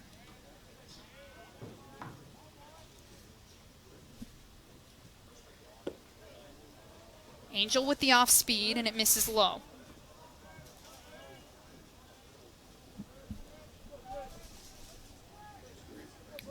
Four pitches in the arsenal for the junior out of Lutz, Florida. Fastball, curveball, changeup, and slider. He fires the fastball to the outside that hits for strike 1. Yeah, that's all right. We have the food here right now? Oh, I thought you were... 1-1 count on Depker. He's 2 for 2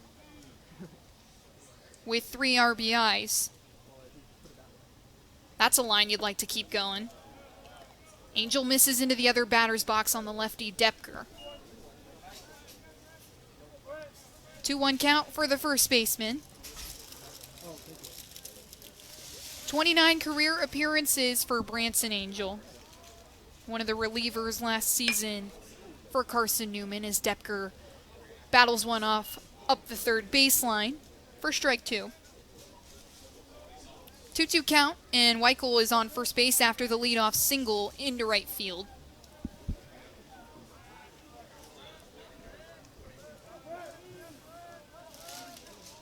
Angel, 35 strikeouts over his career as Depker battles another one off.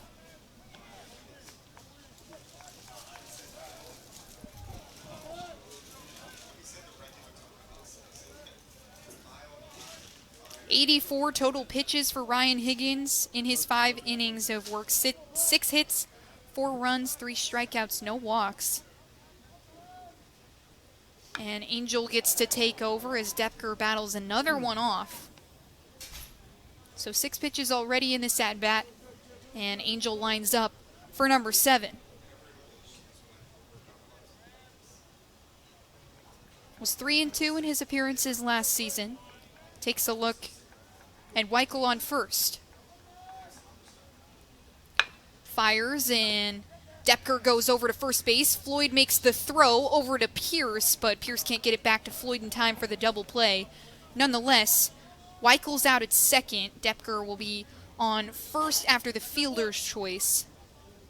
First out on the board for Carson-Newman. Now batting, designated hitter, number 15, Grant Poindexter. Grant Poindexter hasn't found success against Carson-Newman just yet today.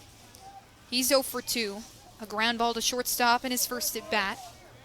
And a fly ball out to the left field as Angel delivers a breaking ball to the outside that hits for strike 1.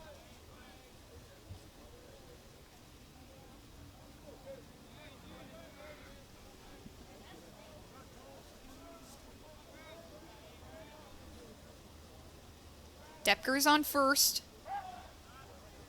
And Angel will check him over there before he returns back to Poindexter.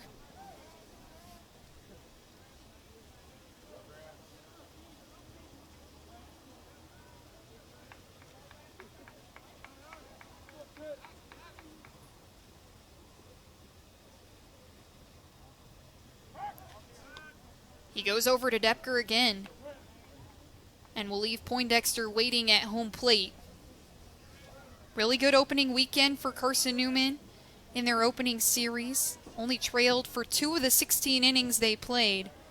And this Eagles pitching staff struck out 24 Charleston hitters Ryan Higgins contributed to 3 today as Angel fires one to the other batter's box that Hammond stands up to catch and pump fakes the throw over to Floyd at first, where Depker had a couple steps off the bag. He doesn't fire, and it's a 1-1 count for Poindexter. After Higgins threw his 5 innings last weekend, it was Jackson Underwood who took over duties. Off-speed pitch from Angel doesn't land, makes it 2-1.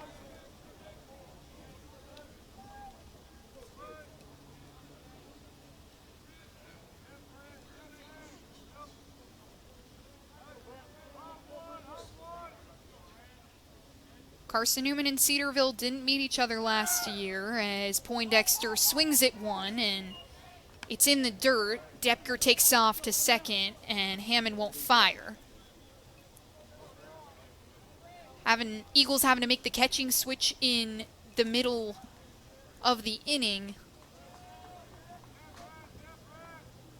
Last inning, and Hammond takes over for Cochran. Cochran had caught 2 runners stealing last weekend. Angel fires a fastball. It misses inside, so 2-2 count, 3-2 count make it on Poindexter. Depker's in scoring position on second. There's 1 out on the board.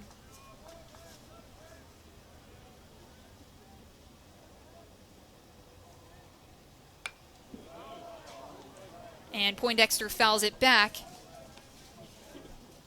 as he sets back up for the 7th pitch of the at-bat.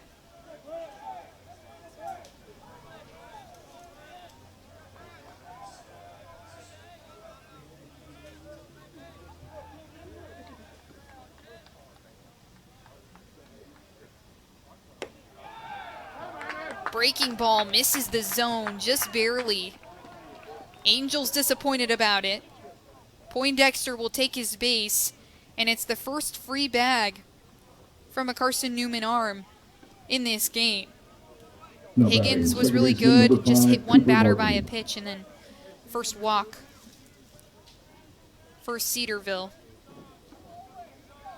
So Poindexter on first and Depker on second. Cooper Martin, the second baseman, trying to get into the positive. A soft little ground ball over to Pierce. He steps on second, over to Floyd at first.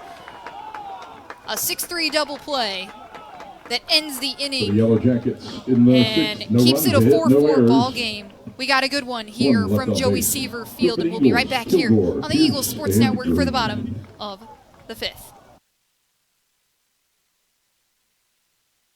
This is Carson-Newman men's basketball alum Taylor Hawkins. I want to help your family secure its financial future. I'm with Modern Woodman Financial Planning, where we touch lives and secure futures. Let Modern Woodman protect your family's financial security through life insurance, retirement planning, and financial services. You can contact me, Taylor Hawkins, at cneagles.com/Modern Woodman. That's cneagles.com/Modern Woodman. Help secure your family's financial future through Modern Woodman Financial Planning. The #1 source for Carson-Newman athletics gear, shop CNEagles.com, where you can find gear from Nike and Under Armour. Shirts, jerseys, sweatshirts, shorts, pants, hats, and scarves. Shop CNEagles.com is your source for everything CN. You can even show your school spirit on your smartphone or tablet. All of your game day essentials can be found in one place. Shop CNEagles.com.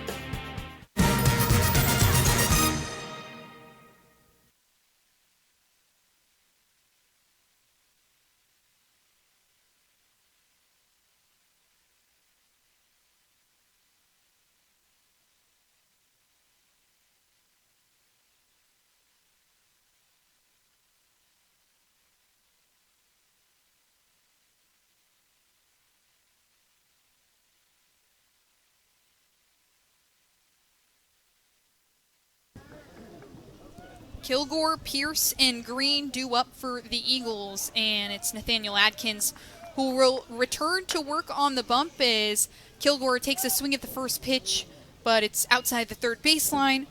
Strike 1 on the sophomore DH.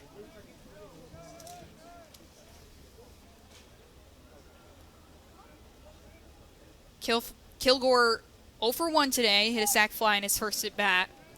That would bring Cole Nathan in to score. That was right after the Logan Floyd bomb.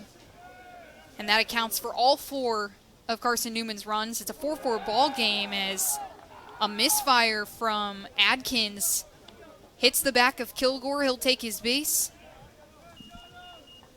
And it looks like the Eagles might be maybe we're looking for a pinch runner. Instead, they opt to keep Kilgore out there on the bags. Now batting, shortstop, number 7. So John O'Pierce will get a chance.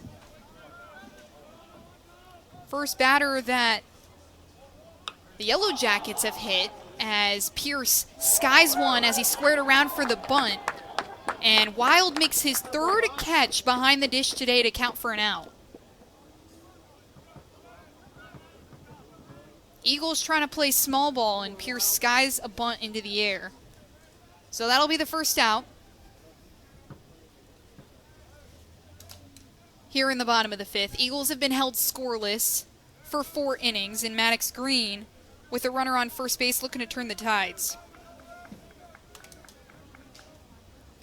Center fielder being asked to step into a big spot here. Number 3, Maddox Green. Walked in his first and second at bats.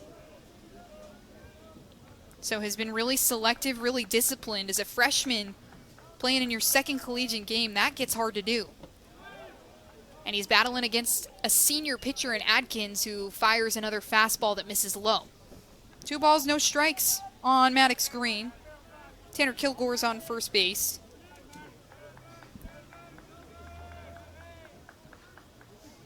And Adkins fires the off-speed this time that lines up at the letters of Green, misses the zone again. 3 balls, no strikes. Adkins trying to work his way back into this count. And he does with a strike. Fastball that clips the outside corner of the plate. Adkins with 16 total pitches already as Green fouls one back. So full count now for Maddox Green, his 2nd at-bat in a row that he's gotten to that mark. Has won both battles with pitchers in this contest, walked in both at-bats. Was caught stealing out on the bases in the bottom of the 2nd. And he'll take his base again. A fastball from Adkins that he feels barely misses. You can see it all over his face. So Kilgore over to second. Green to number 24, first. Ryan Bolton. And the 6th walk from the Cedarville Arms today. Ryan Bolton steps in to hit for what would have been Carson Cochran's spot. Then Kevin Hammond came in to catch. And so it'll be Ryan Bolton, the veteran, to come into this lineup. He played in the second and first game. He came in to hit in a similar spot for the Eagles against Charleston. We'll take a quick break here on the Eagles Sports Network, see if the Yellow Jackets make a pitching change here.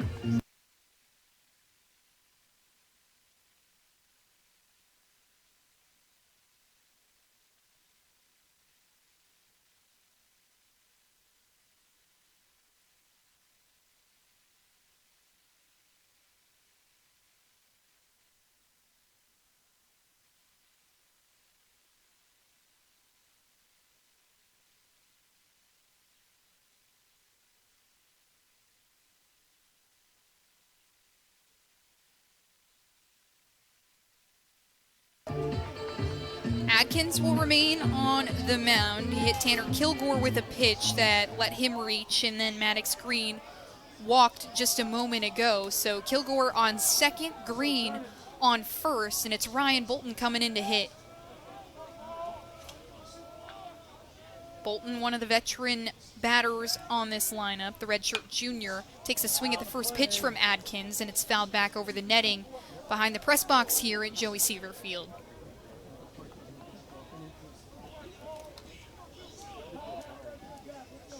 Bolton, he pinch hit at the tail end of Game 1 of the season for Carson-Newman, and then played in Game 2. Came in and right away grabbed an RBI in Game 1. Also utilized for his speed on the bases, stole a base in Game 2.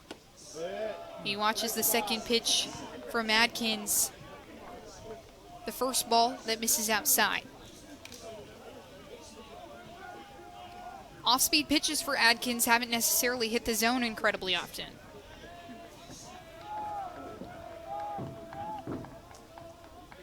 Takes a look at Kilgore and fires again. Fastball gets Bolton waving on the high stuff. 1-2 count for Bolton.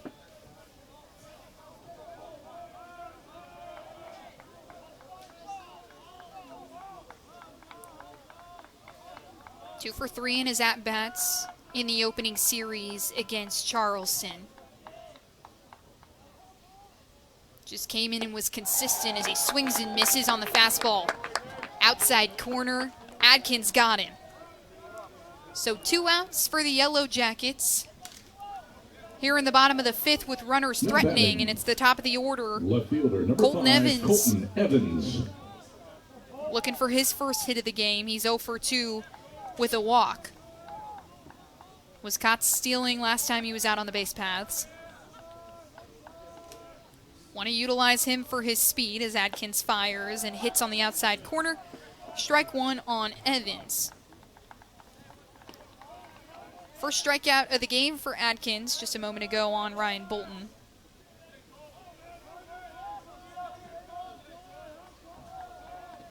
Colton Evans missed a lot of time with injury, transferred over as he fouls one back over the press box.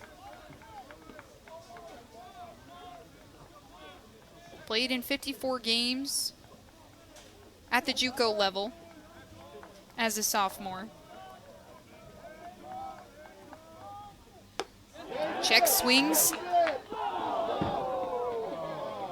at a fastball on the outside corner, and Randall Hart's over there between second and third says no, he did not. So 1-2 count on Evans.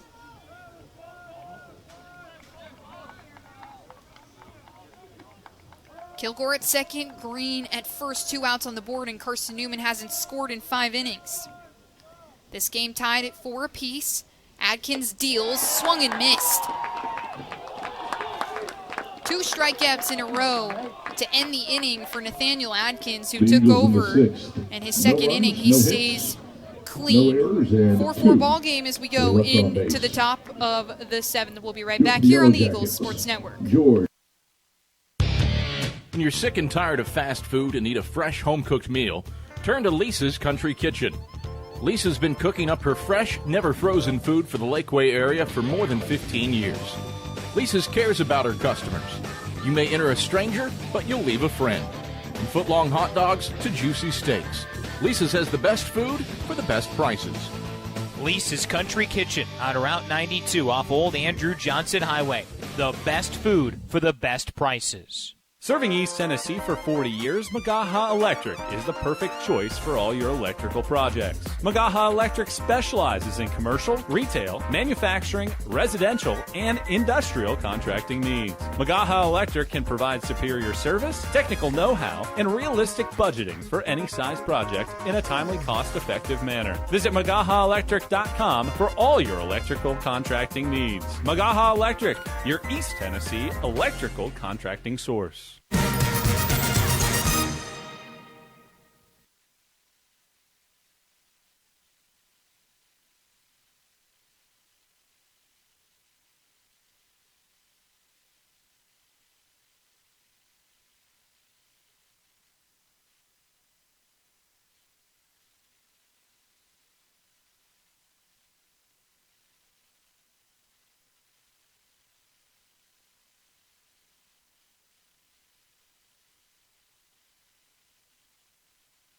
Left fielder, number 11, Micah George. Micah George, the left fielder, to lead things off here in the top of the 7th for Cedarville, and it's Branson Angel who returns to the mound. Angel goes to the off speed for the first pitch, and it hits, so strike one on George. George is 0 for 2 today. Hit a ground ball to Logan Floyd in his first at bat as he fouls one back off the arm of Angel. 0-2 count for George, and then in his second at bat he struck out. That was when Ryan Higgins sat Cooper Martin and Micah George down to end the inning after the 2-run bomb from Max Depker. Swung on and missed. Strikeout number 1 of 2026 for Branson Angel.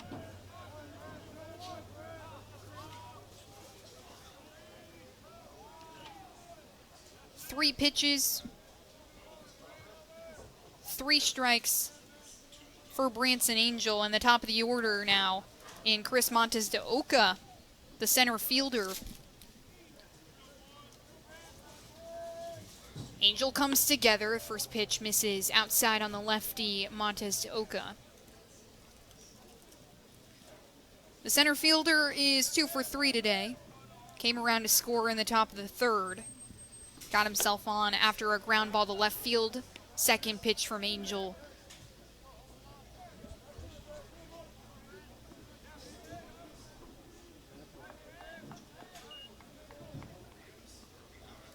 Two-0 count on Montes de Oca as he fouls one up the left field line, so make it 2-1.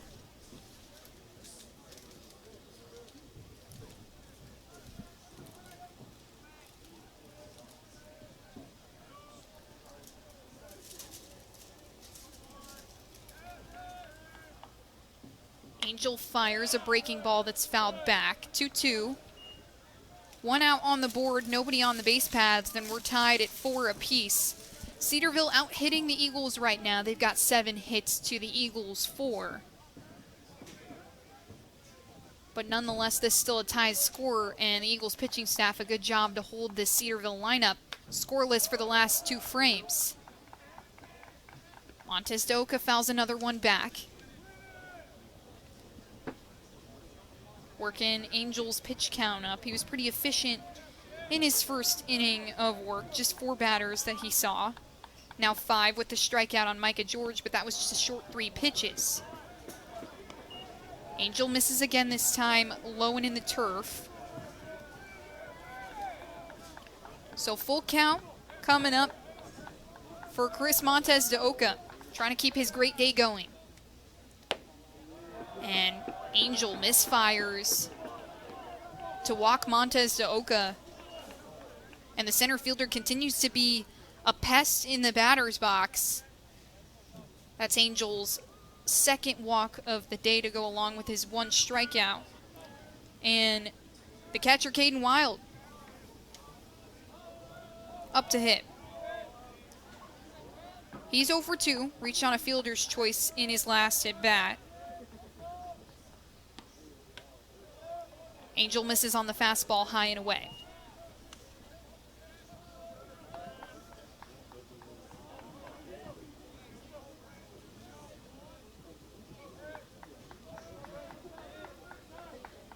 So these 2 teams didn't meet last season, but met 2 seasons ago. This is the second time they've seen each other in the last 3 years as Wild cuts on one and it's fouled back. 1-1 count for Caden Wild. It's Montes de Oca over there on first base. He reached on the walk. All 5 of the meetings in Carson-Newman and Cedarville's history have come on Carson-Newman's home field, though this one here at Lakeway Christian Academy due to the snow piling up in the outfield at the Silver Diamond Baseball Complex. Get to play on the all-turf field. 2 games scheduled to play tomorrow at home in Jefferson City as Angel fires over again to Montes de Oca at first. Center fielder over there on the base paths definitely got some speed over there. Want to make sure he knows that Angel's aware of him. Angel fires the off speed, and it hits for strike 2. So a 1-2 count on Caden Wild.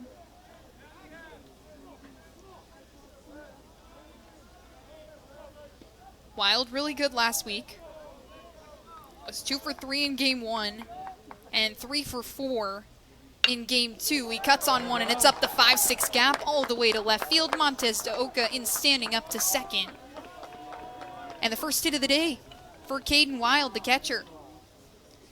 He's done really well on defense, made 3 catches behind the dish for Cedarville, and now gets his first hit on the board. Pierce had kind of pinched over to second base. He was making sure he was going to be on time if someone took off to second. And now Eli Henderson will get a chance with the runner in scoring position.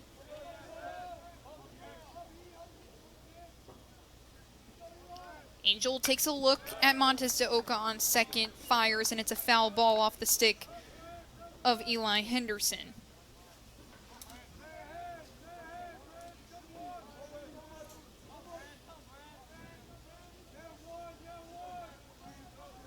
Henderson 1 for 3 today. His one hit a line drive out to left field in the top of the third. Angels fires, and it's another line drive out to left field, but Evans is underneath it. He holds everyone up.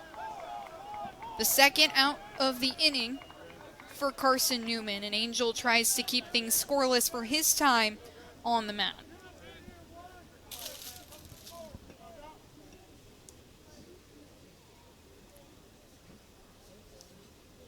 Last time a team scored an earned run on Branson Angel was April 11th. Back when they faced number 7 Lenore Ryan, he pitched 2 innings in that game. And they're going to have a short meeting at the mound with pitching coach Jason White, having a conversation with Angel. New catcher behind the dish is Rogers. He replaces Kevin Hammond after Ryan Bolton came in to pinch hit in the bottom of the 6th. And Eli Henderson digs back in. Actually, it's Graham Ward, excuse me. Henderson just flew out to left field, 2 outs, and Branson delivers to Ward for ball 1.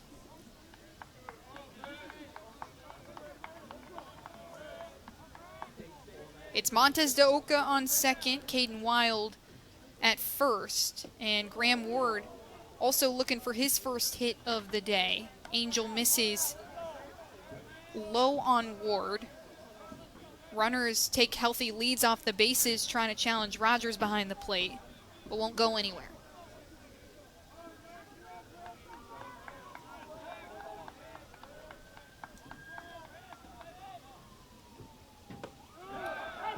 Angel finally fires a fastball inside that hits for strike 1. So a 2-1 count on Graham Ward.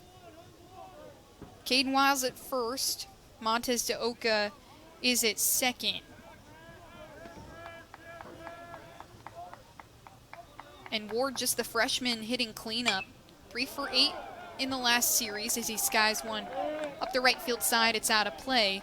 2 strikes, 2 balls on Graham Ward in his 4th at bat. This is his first look at Branson Angel after Ward. Grayson Weichel will be up. He was the first batter to see Angel in the top of the 6th.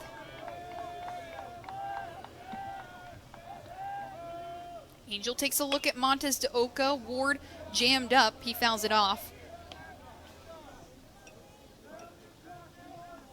So pitch number 6 upcoming for Graham Ward.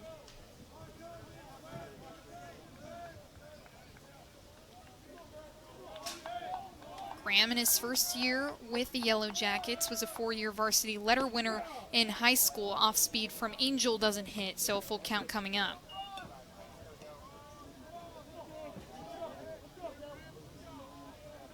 An experienced addition already for Cedarville. Was 3 for 8 last weekend against the Rail Splitters. Has yet to record a hit just yet against Carson-Newman. Angel fires and misses. It skips past the glove of Rogers. All the runners go anyway. Ward walks. Montez de Oca goes over to third. He also walked. That was how he got on base. And then Caden Wild gets to second.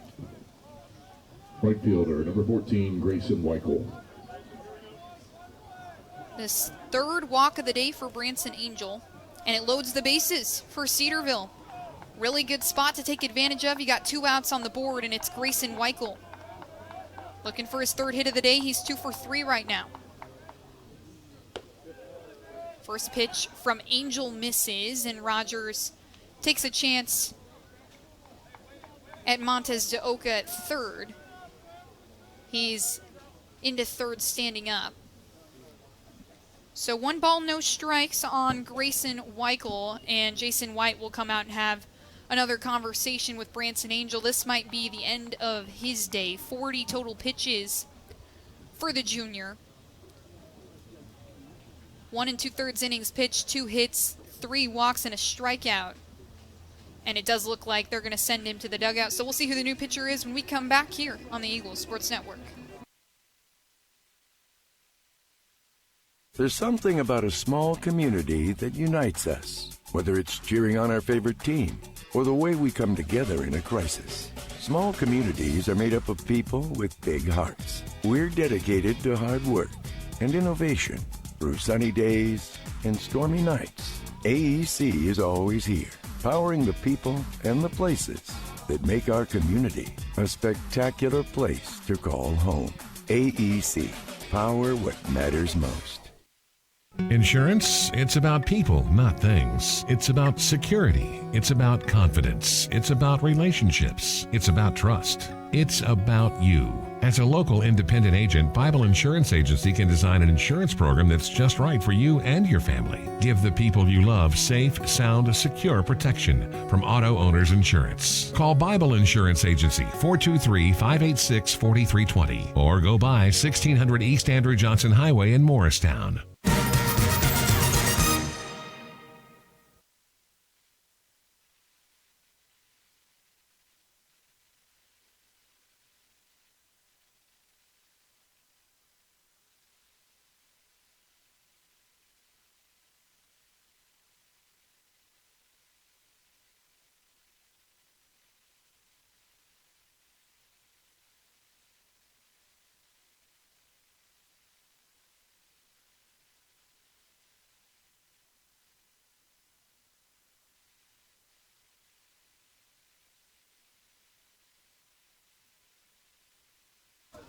It's Brock Culpepper to take over duties from Branson Angel, and the redshirt senior making his second appearance here in 2026. Saw time in the second game against Charleston as Culpepper, his first pitch misses for ball 2 on Weichel. Angel had already fired a ball at Weichel.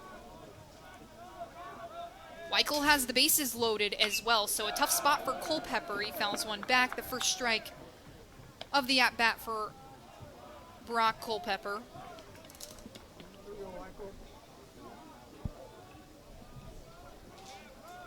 Weichel hit a line drive out to right field in his last at-bat, has made contact well today. Culpepper misses outside on the lefty Weichel. 3 balls, 1 strike for the right fielder. Weichel in his second season with Cedarville.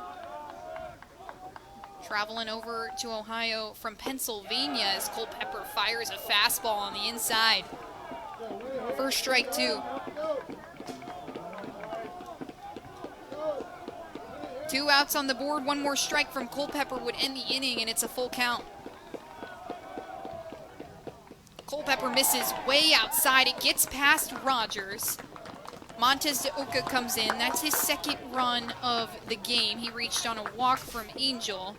Caden Wild over to third. Graham Ward safely on second. And Grayson Weichel on first base after the walk. The third walk of the inning for this Carson-Newman pitching staff. Now batting. Two First outs on the baseman, board, the base is loaded, number 25, and Cedarville Max finally Decker. takes the lead back. They're up 5-4 on the Eagles. It was knotted at 4 In running apiece. at first base for Cedarville, two number innings. 6, Riley Finkelstein. And a great job by Cedarville to keep the Eagles scoreless for the past 5 innings. Arguably the most dangerous hitter in this lineup for Cedarville today is up next. It's Max Decker, who's already hit 2 bombs in this game. The first pitch from Culpepper misses outside for ball 1. Decker has reached base all 3 times that he's been up today. Second offering from Culpepper misses again for ball 2. The 2 home runs early in the count. Just 1 pitch in his first at bat before the bomb, and then no pitches, first run bomb for Decker in his second at bat. Third pitch from Culpepper misses.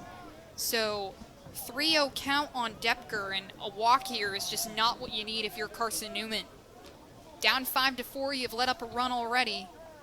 Tough spot for Culpepper, but the senior arm trying to show up big, and he misses again, high and away on the lefty.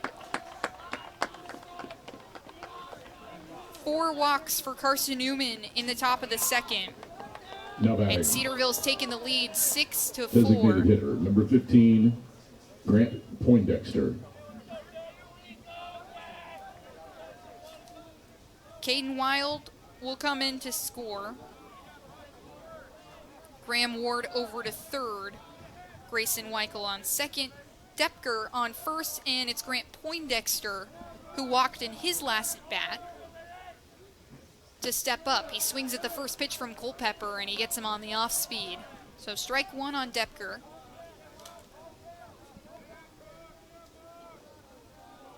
On Poindexter, rather.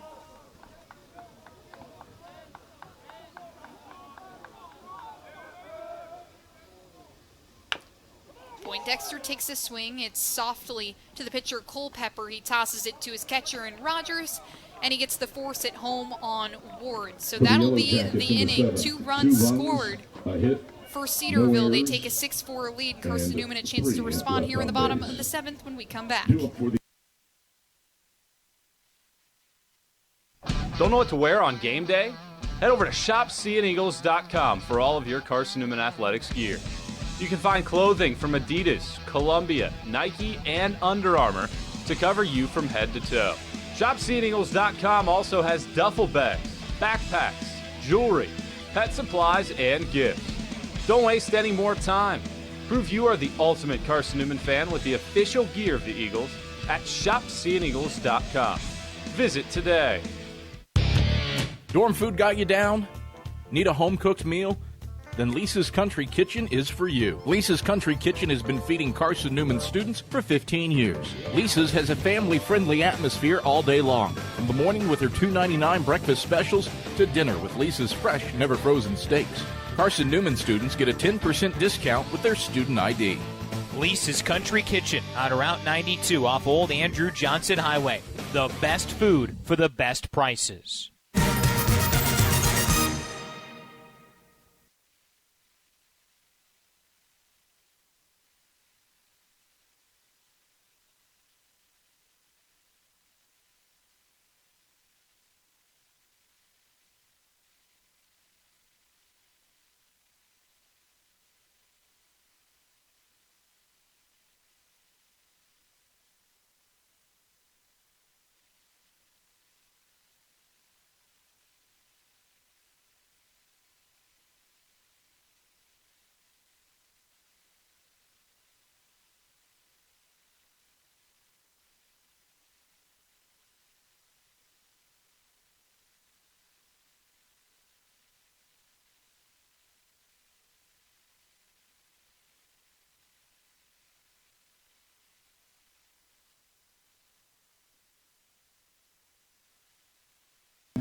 Aiden Gibson will kick things off here in the bottom of the 7th after Cedarville put up 2 runs in the top of the 7th to put them up 6-4 as the new pitcher in Brody Adams fires the first pitch number 6, Riley that Finkelstein. misses in the left batter's box on Aiden Gibson for ball 1. Second pitch on the way.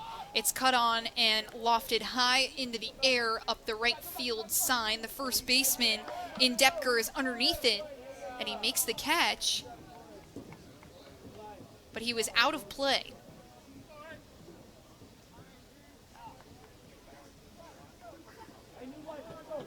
So Gibson, happy birthday, you get another shot.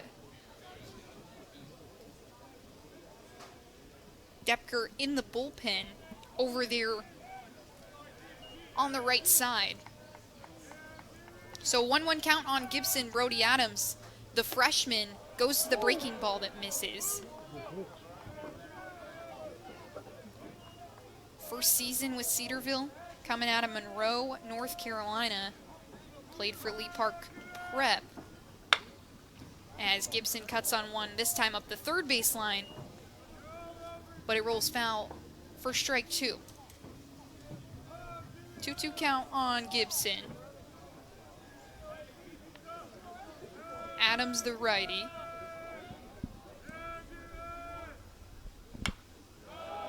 And Gibson fouls another one back, staying in the count. Gibson is 0 for 3 today. He ended up coming around in that very first inning after the Logan Floyd 3-run bomb. And Adams delivers. Gibson battles another one back.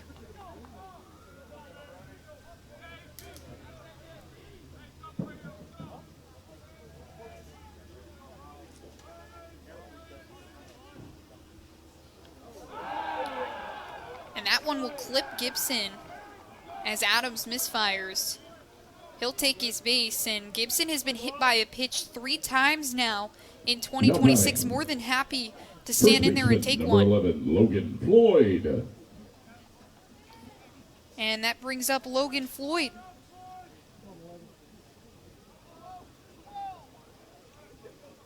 The junior All-Sac selection is 2 for 3 today with 3 RBIs. Those 3 RBIs due to the first inning bomb. Floyd fouls the first pitch back from Adams. So 0-1 count with Gibson at first base.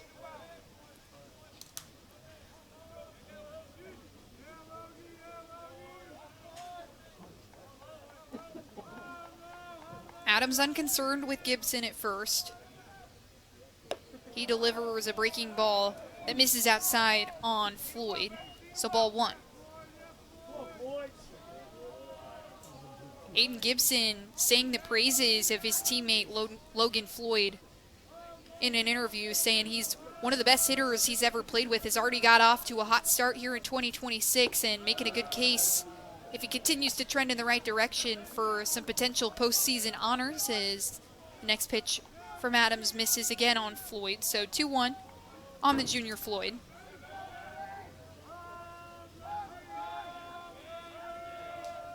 His 10th career home run in this game as Adams misses again outside. 3-1 on Floyd.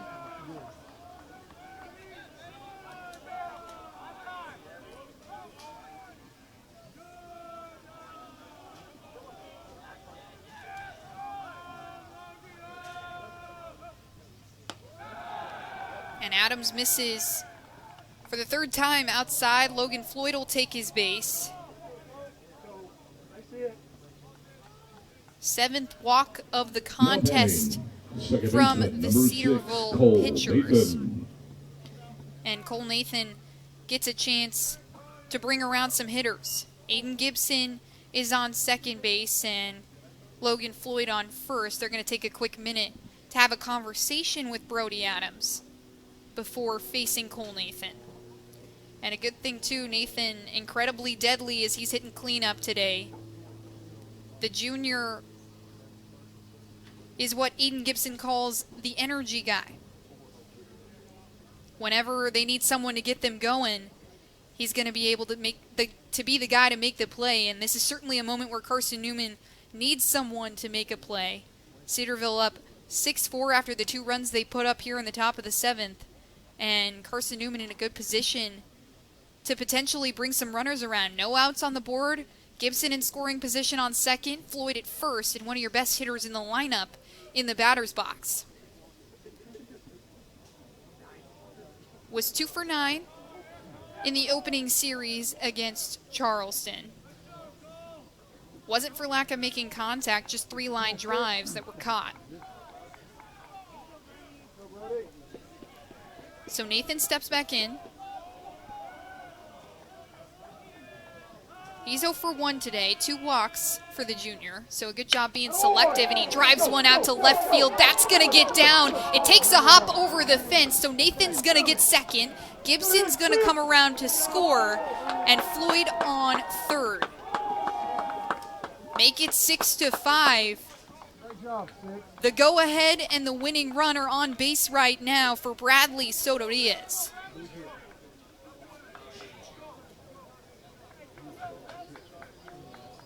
Cole Nathan, the RBI double, his first RBI of 2026.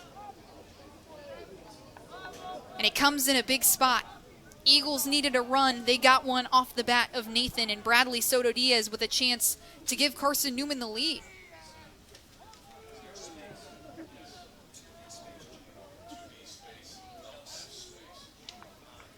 Beautifully placed shot into left field from Cole Nathan. All-Sac second baseman coming in as a veteran, making an impact here. Tom Griffin's squad trying to stay undefeated here in the early goings as Adams delivers the first offering to Soto Diaz. It's a breaking ball to the outside that hits, so strike one on Soto Diaz. Logan Floyd is on third base, Cole Nathan on second. Soto Diaz, one of the power bats in this lineup, a great addition to Carson-Newman's team. He's been playing right field for the Eagles as he cuts and misses on the second pitch from Adams. No outs on the board for the Eagles, so a really good spot, but they've left so many runners on base. 7 runners left on base for the Eagles in this contest. Adams delivers. It's a breaking ball that misses high and away. First ball on Soto Diaz. Makes it 1-2.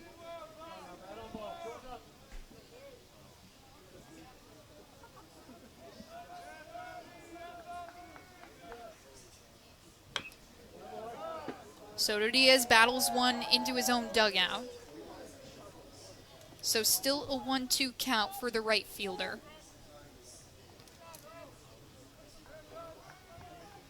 He's 1 for 3 today, hit a line drive out to center field in his first at-bat, but then was caught stealing out on the base paths.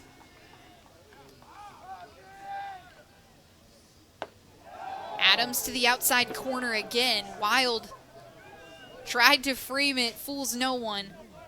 Makes it a 2-2 count. Great pitch, though, from the freshman. Trying to get Soto Diaz swinging. Adams kicks and fires. Soto Diaz keeps himself alive. Another foul ball waiting for his.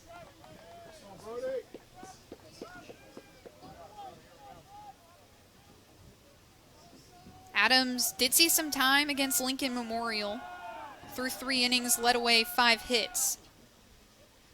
Soto Diaz fans on one. Gets Adams his 5th strikeout of his freshman season. And the first out on the board here in this bottom of the 7th. Tanner Kilgore due up. He's 0 for 1 today, a sac fly and an RBI in his first at bat. But ever since, he flew out to the catcher and then was hit by a pitch in his last at bat. Adams another moving ball that misses low and away for ball 1. Tanner Kilgore. Runner still on second and third. It's Floyd at third, Nathan at second. 1 out on the board. Adams delivers, and Kilgore watches it on the outside again, but it's a strike this time.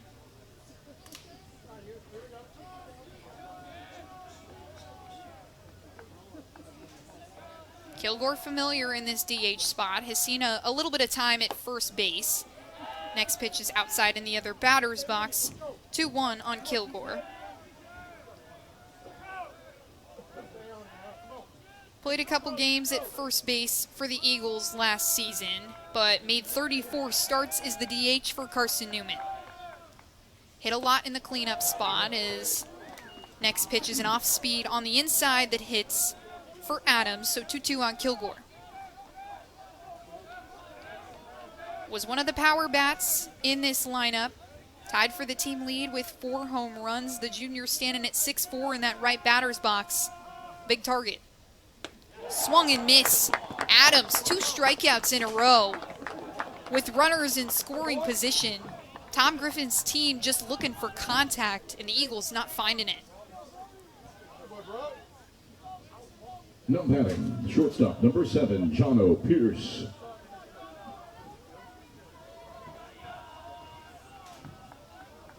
Four strikeouts for Carson-Newman, and they've all come in the last 2 innings as Adams nearly nicks Pierce in the right batter's box, but instead misses. So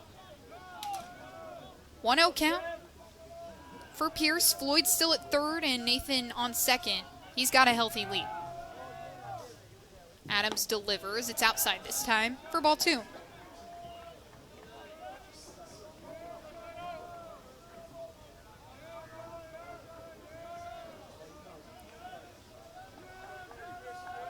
Tom Griffin's squad opened the season 10-0 last year.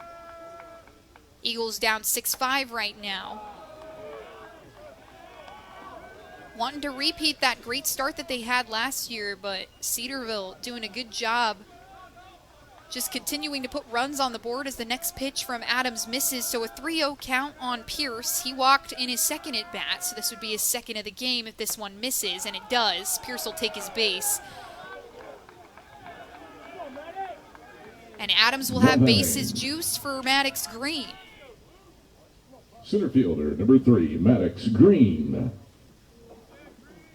Pierce on first, Nathan at second, Logan Floyd at third base, and Maddox Green,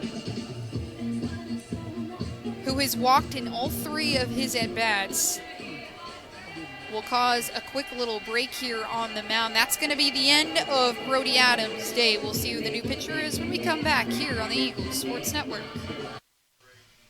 Tri-Light is proud to support Carson-Newman Athletics. We salute the student athletes who are working hard to make great things happen on the field, in the classroom, and in the world. It takes vision, commitment, and teamwork, qualities we share at Tri-Light. Our mission is to provide life-changing opportunities by building a world-class fiber broadband network. If you'd like to learn more, please visit trilight.net or call us at 833-847-0824.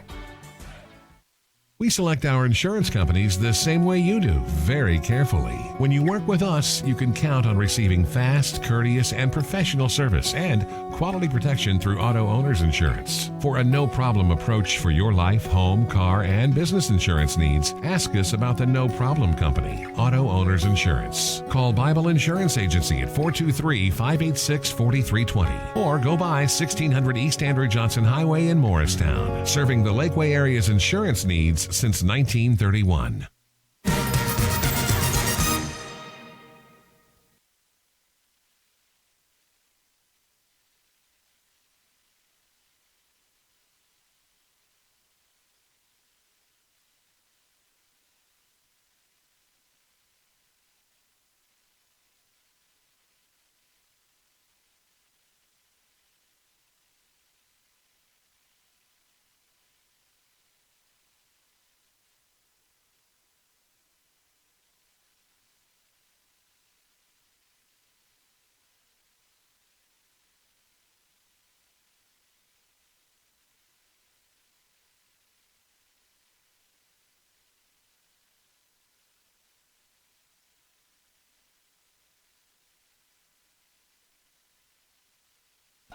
Maddox Green steps into the right batter's box to work on the new pitcher, Landon Case, in the first pitch.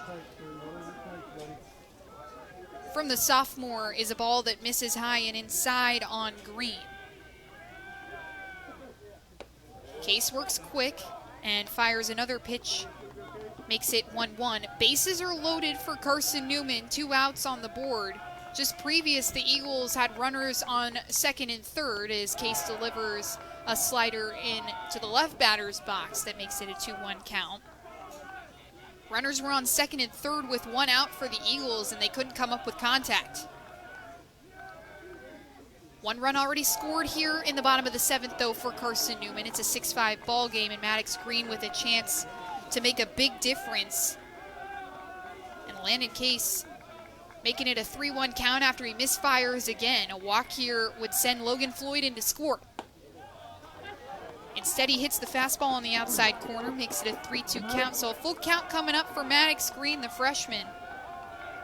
Making his first start on defense, his second in the batter's box. He hits a line drive, center field. Logan Floyd will come in to score. Here comes Cole Nathan. That one dribbling out to the center fielder and Marcus Deoka. And John O'Pierce is in standing up to home plate. 3 RBIs for Maddox Green, the freshman, that gives Carson-Newman the lead, 8-6 in the bottom of the 7th with 2 outs.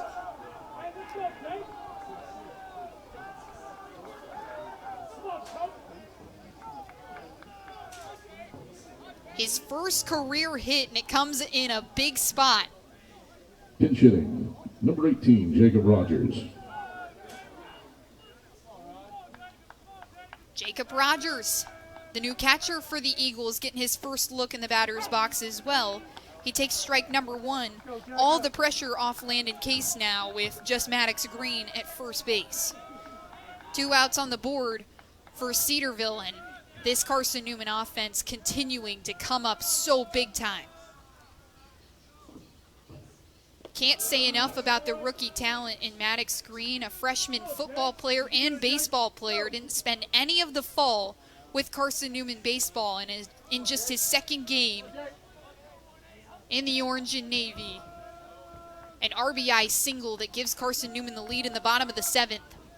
Green takes off, and Rogers takes a hack at one. It's a line drive up the left field line, but hits the left fence. So a 1-2 count on Jacob Rogers.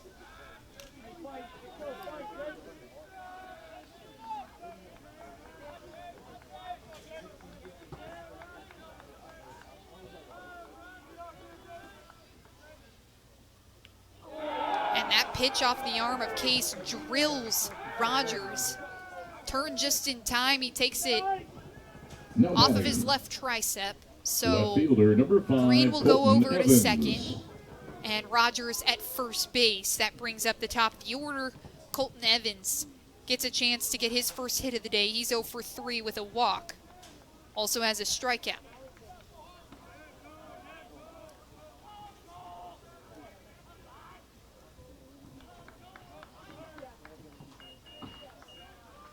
(8-6) after Carson-Newman took the lead off the Maddox Green single that brought everyone around to score as Evans takes the first pitch from Case, ball 1.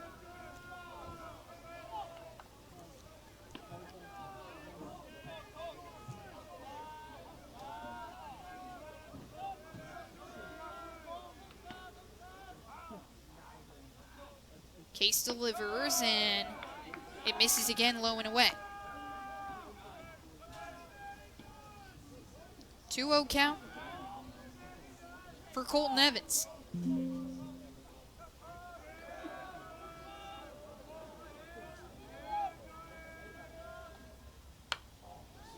Evans battles one back. So 2-1 now. Can't say enough about this Eagles lineup and how effective they've been. Held scoreless for 5 innings, but 2 4-run innings. 4 runs in the bottom of the first, 4 runs in the bottom of the 7th that have given them the 8-6 lead. As Case fires a breaking ball outside for ball 3. So 3-1 on Colton Evans. Maddox Green is on second base. Jacob Rogers at first. Breaking ball nearly hits Evans. Instead, he'll take it and take his base. Lots of walks this inning for Cedarville, and it looks like we might get another pitching change or at Third least baseman, number 21, a short Gibson. meeting, and that'll be the end of Landon Case's day. Led up that RBI single from Maddox Green, and we'll get another pitching change when we come back here on the Eagles Sports Network. How do you know you're in a community, not just a town? Well, strangers smile as they walk by. They refill your coffee without you asking. And when you ask directions, people offer to walk you there. Communities give more. The way you know when you walk into First Bank that you are in a real community bank. Great products, direct access to your local bankers, and relationships that can last a lifetime. Don't just have an account. Have a community with First Bank. Member FDIC. At InterDigital, we strive to be a leading provider of cutting-edge digital and marketing solutions. At InterDigital, we want to help our clients find success. Our team of technology gurus work together to ensure InterDigital continues to progress forward as technology advances. At InterDigital, we make technology work for you. Visit interdigital.com for IT support, web development, virtual tours, graphic design, internet marketing, mobile app, and film production services. InterDigital, laser focused on your success.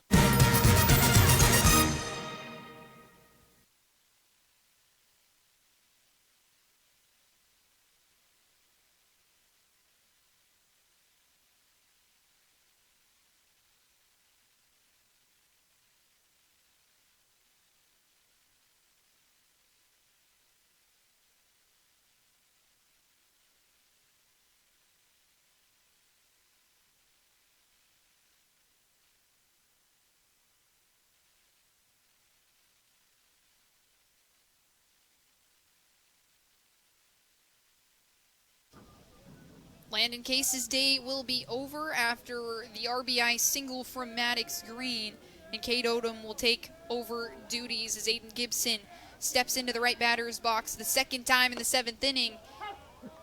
He's seen the plate as the first pitch from Odom is a strike, a good way to start things off. Gibson was hit by a pitch in his last at-bat, and this Eagles team has taken tons of free passes in the bottom of the 7th. Second pitch from Odom misses inside and low for ball 1. 1-1 count on Gibson. Gibson was hit by a pitch his first time around this inning. After that was a walk from Logan Floyd. 5 free passes from the Cedarville staff in this bottom of the 7th. As another breaking ball from Odom misses. So a 2-1 count on Gibson.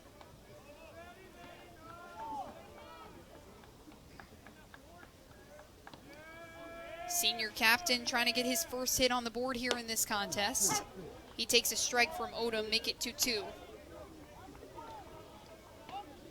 Has reached base a couple of times, a fielder's choice in his very first at-bat, and then hit by a pitch in his last at-bat, but nonetheless hasn't seen good contact just yet. Swung on and lofted deep out to right field. It looks like Depker is underneath it, and he nearly falls over but makes the catch. And that will be the inning. 4 runs for Carson-Newman after the RBI single from Maddox Green that brought all 3 runners around to score. Carson-Newman owns the lead 8-6, and we'll see the top of the 8th when we come back.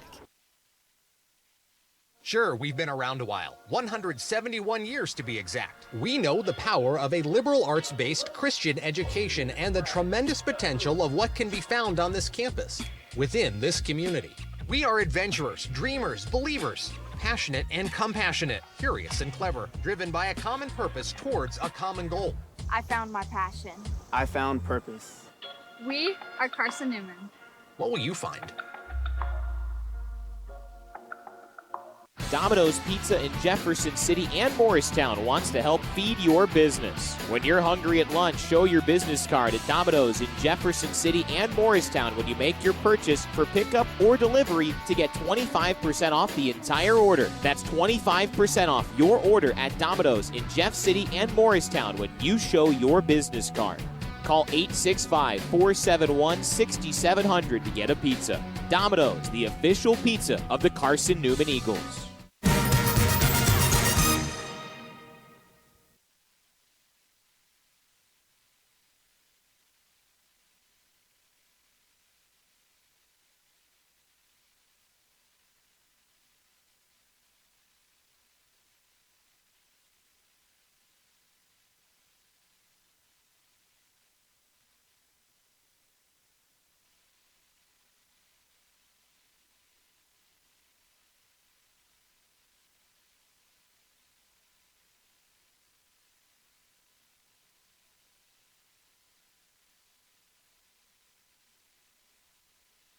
second baseman Cooper Culpepper Martin. returns to work, and it's Micah George to lead things off here in the top of the 8th after Carson-Newman responded to the 2 runs from Cedarville as Culpepper misses on his first pitch inside on George for a ball 1. 2 runs from Cedarville in the top of the 7th, 4 runs from the Eagles in the bottom of the 7th, and Carson-Newman leads 8-6 as George just skips one over to Gibson. He takes 2 hops over to Floyd on time for the first out. George is 0 for 4 today after that ground out to Gibson, and that brings up the top of the order in Chris Montez de Oca. Now batting, left fielder, number 11, Micah George. Just kidding. That was Cooper Martin who hit the ground ball to Aiden Gibson. Micah George now up at the plate. And he takes the first pitch and grounds it sharply into right field. Soto Diaz gobbles it up, and George will have his first hit of the day. A ground ball into right field. Now batting, center fielder, number 3, Chris Montez de Oca. Cedarville's done a good job chipping away at Carson-Newman's lead after they put up 4 runs in the top of the first. They then scored a run in the top of the second, top of the third, 2 in the top of the fourth to tie things up. It's been knotted that way since the top of the 7th. When we finally got some action as Montez de Oca watches the first offering from Culpepper, a ball on the outside.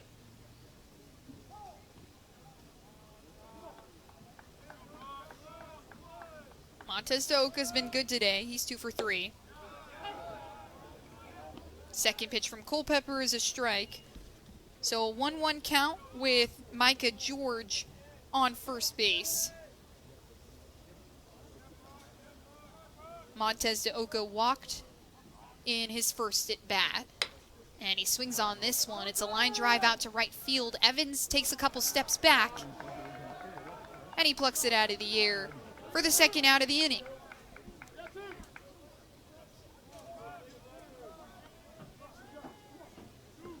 Now batting, catcher, number 28, Caden Wild. Now here comes Caden Wild. He's also been pretty good in this game for the Yellow Jackets. He's 2 for 4. Hit a ground ball out to left field in his last at bat. Would eventually come around to score. After this Eagles staff struggled with a couple of walks in that top of the 7th that would eventually push Wild all the way around to home plate. Wild swings at the first pitch, so strike 1. 2 outs on the board, Micah George at first base, and Culpepper continuing to fire. He saw time in the second game of the series against Charleston. So this is his second appearance in 2026. Through 1 2/3 innings pitched, 2 hits in that game against the Golden Eagles as Culpepper fires an off-speed pitch that Wild doesn't like. So a 1-2 count on the catcher. 2 strikeouts for the senior Culpepper in that game. And he gets his first there. Wild nicked it, Rogers plucked it. And keeps things scoreless in the top of the 8th. Still 6-8, Carson-Newman with the lead as we move into the bottom of the 8th here on the Eagles Sports Network. Domino's Pizza in Jefferson City has deals for Carson-Newman students. Bring in your valid student ID when you order for pickup or delivery, and Domino's in Jefferson City will give you a steaming hot large one-topping pizza for $4.99. That's a large one-topping pizza for Carson-Newman students for $4.99 at Domino's in Jeff City. Call 865-471-6700 to order. That's 865-471-6700. Domino's, the official pizza of the Carson-Newman Eagles. Okay, let's see. I'm ready to do this. Carson-Newman. It's been around since 1851. Lots of flexible online programs. Wow. world-class accredited academics, a faith and learning environment with professors who really care about me, a top 10 best value school. Carson-Newman gives $48 million a year in financial aid. This is the perfect place. I'm in.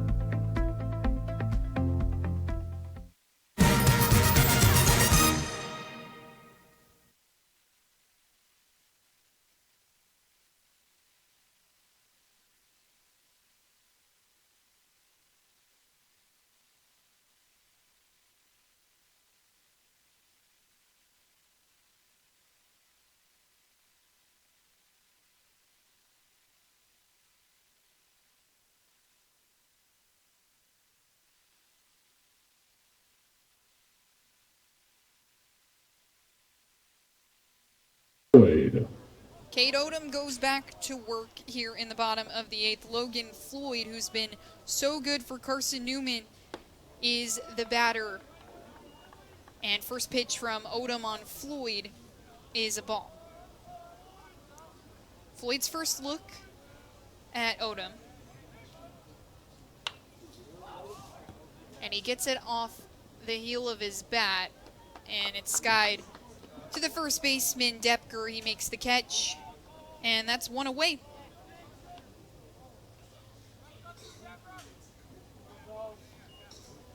First time Logan Floyd has been retired this entire game. Now batting, second baseman, number 6. He was 2 for 3 before that and then walked as well. Reached on an error in his second at bat. Now that brings up Cole Nathan. He's zinged by Odom in his left shoulder.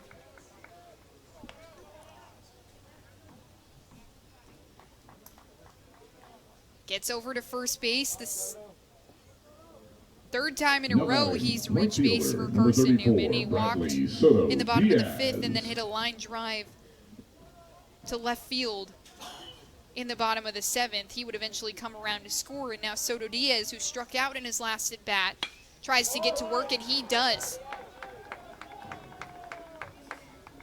Knocks it out to left field. Nathan is on second base, and Bradley Soto Diaz with his second hit of the day.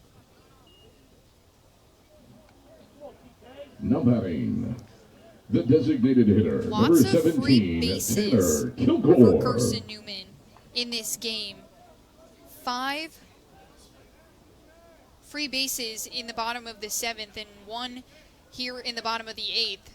Then you get the Soto Diaz single, and that brings up Tanner Kilgore, the DH. He's looking for his first hit of the day. Sac fly in his first at bat. Was hit by a pitch in his third at bat. Struck out last time though. First pitch is a ball.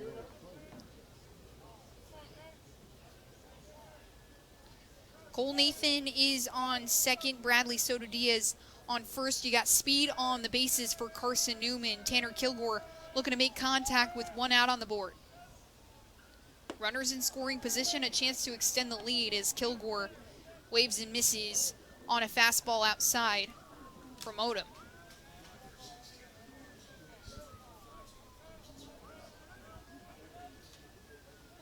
Two appearances in 2025 for Cade Odom, so not a lot of experience out there on the mound. 3 hits, 2 runs, just 2 innings pitched.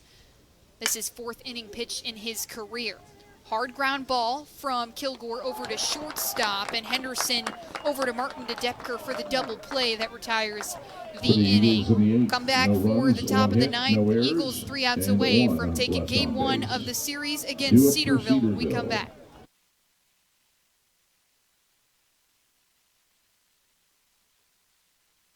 This is Carson-Newman men's basketball alum Taylor Hawkins. I want to help your family secure its financial future. I'm with Modern Woodman Financial Planning, where we touch lives and secure futures. Let Modern Woodman protect your family's financial security through life insurance, retirement planning, and financial services. You can contact me, Taylor Hawkins, at cneagles.com/Modern Woodman. That's cneagles.com/Modern Woodman. Help secure your family's financial future through Modern Woodman Financial Planning.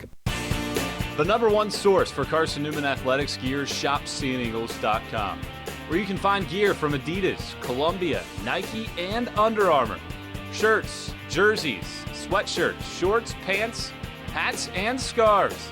ShopCNEagles.com is your source for everything CN. You can even show your school spirit on your smartphone or tablet. All of your game day essentials can be found in one place. ShopCNEagles.com.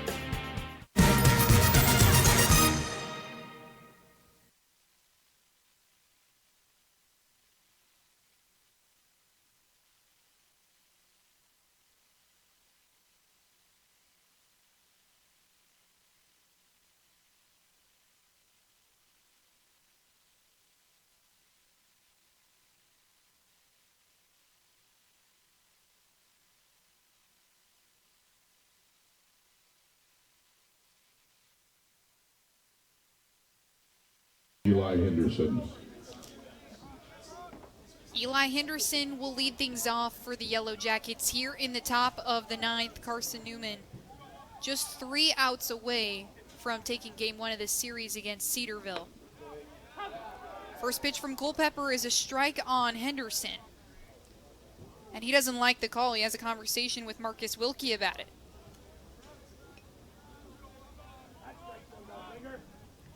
Shortstop is 1 for 4 today, has an RBI. His one hit, a line drive out to left field, is the second pitch from Culpepper. Misses inside on the lefty Henderson for ball 1. 1-1 count, nobody on. Culpepper working quick, and he gets him on the breaking ball for strike 2.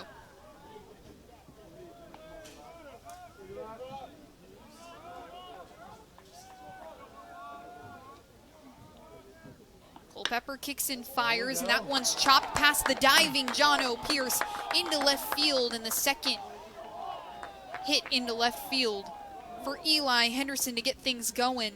Cedarville in a do-or-die situation. They're down 6-8 here in the top of the ninth, and that brings up Graham Ward.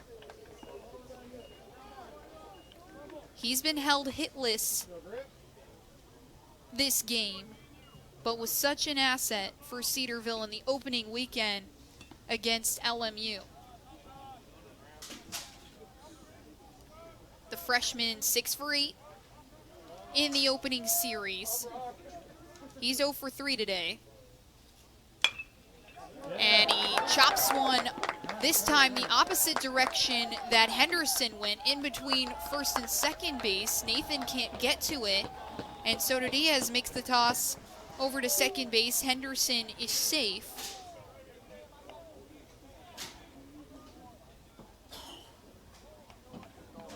And the first hit of the day for freshman Graham Ward comes in a situation where Cedarville needs it. No outs on the board for Brock Culpepper. And the Yellow Jackets will send who came in for the right fielder in Weichel, and it's Ryan Finkelstein. He squares around for the bunt, but is unsuccessful. It rolls foul, just to the right side of Rogers.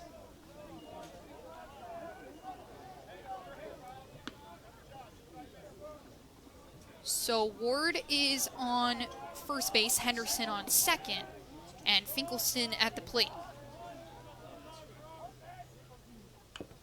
Squares around for the bunt again and can't lay it down. He taps his chest as he looks over at his first base coach, knows pinch running for that's his Cedarville, fault. Number 20, Sage Ebling.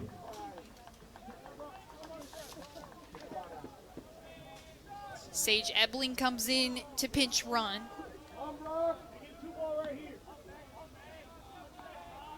He came in for Eli Henderson, so he's on second base. Finkelstein squared around for the bunt again. He pulls back on the high offering from Culpepper. A 1-2 count for Finkelstein.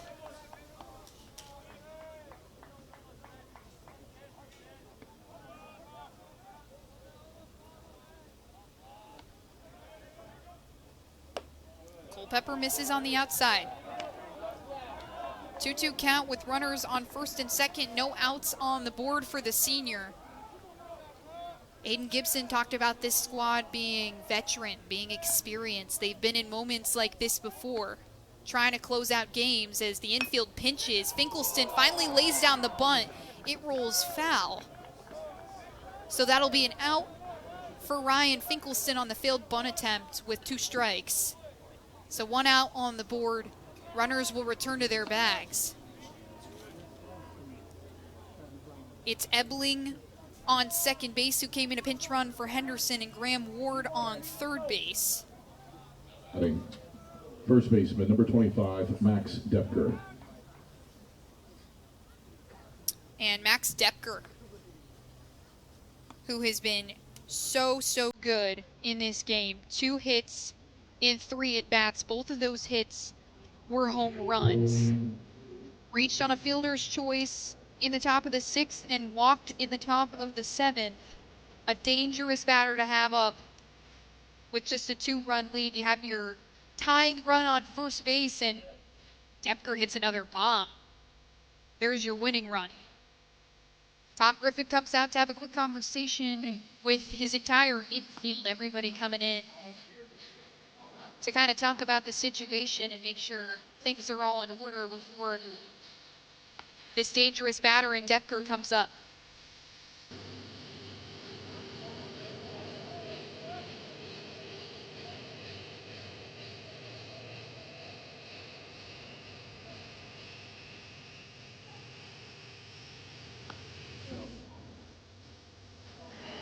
Depker playing first base in this contest, but is also listed on the roster as a left-handed pitcher. 46 games for the Yellow Jackets in his freshman season. And the first pitch from Culpepper misses inside on the lefty for ball 1. Last season had to sit out. He redshirted for the Yellow Jackets, but has now had 2 multi-hit games in a row for Cedarville. 2 hits in game 2 of the series against LMU with an RBI. Second pitch from Culpepper misses outside again.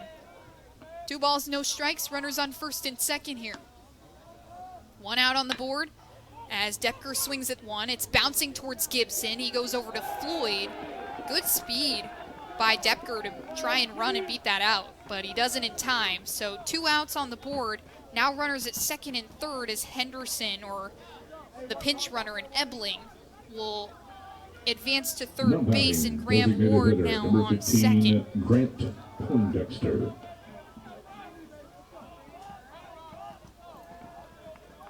Grant Poindexter, the DH, with the game on the line. 2 outs on the board. Your tying run at second base, and pitch number 1 from Culpepper is a ball outside. Such a tough spot for either side. Culpepper, the senior with lots of experience in situations like this, as Poindexter swings and misses on a low fastball from Culpepper. Carson-Newman 1 out away from taking game 1 of the series. Cedarville pressuring the Eagles on offense. 11 hits for the Yellow Jackets. Culpepper fires, and this one over to Nathan. He scoops it up over to first, and Carson-Newman gets out of a jam Ladies and gentlemen, thank to you win for the game attending 8-6. today's Brock game. Culpepper Final score, Carson-Newman finishing out and Cedarville what could have been 6. disaster. 4 big runs in the bottom of the 7th. 3 of them coming off the bat of freshman Maddox Green in his first ever hit We with invite you to the Silver Carson-Newman. Diamond Baseball Complex tomorrow in Jefferson City. Bases for clearing a single doubleheader from the between these two freshman that teams to ends up conclude winning the ball game for series. Carson-Newman. First pitch is at They noon. open the season And we thank you 3-0, for attending today's game, and please drive and home Cedarville safely. will make the short trip just down the road to the Silver Diamond Baseball Complex tomorrow for games 2 and 3 of the series. 12 p.m. and 3 p.m. is the time they're scheduled for. And we'll be back with you here on the Eagles Sports Network for all the coverage. It's been a pleasure joining you from Joey Seaver Field. Signing off, Ryan DeCrow here on the Eagles Sports Network.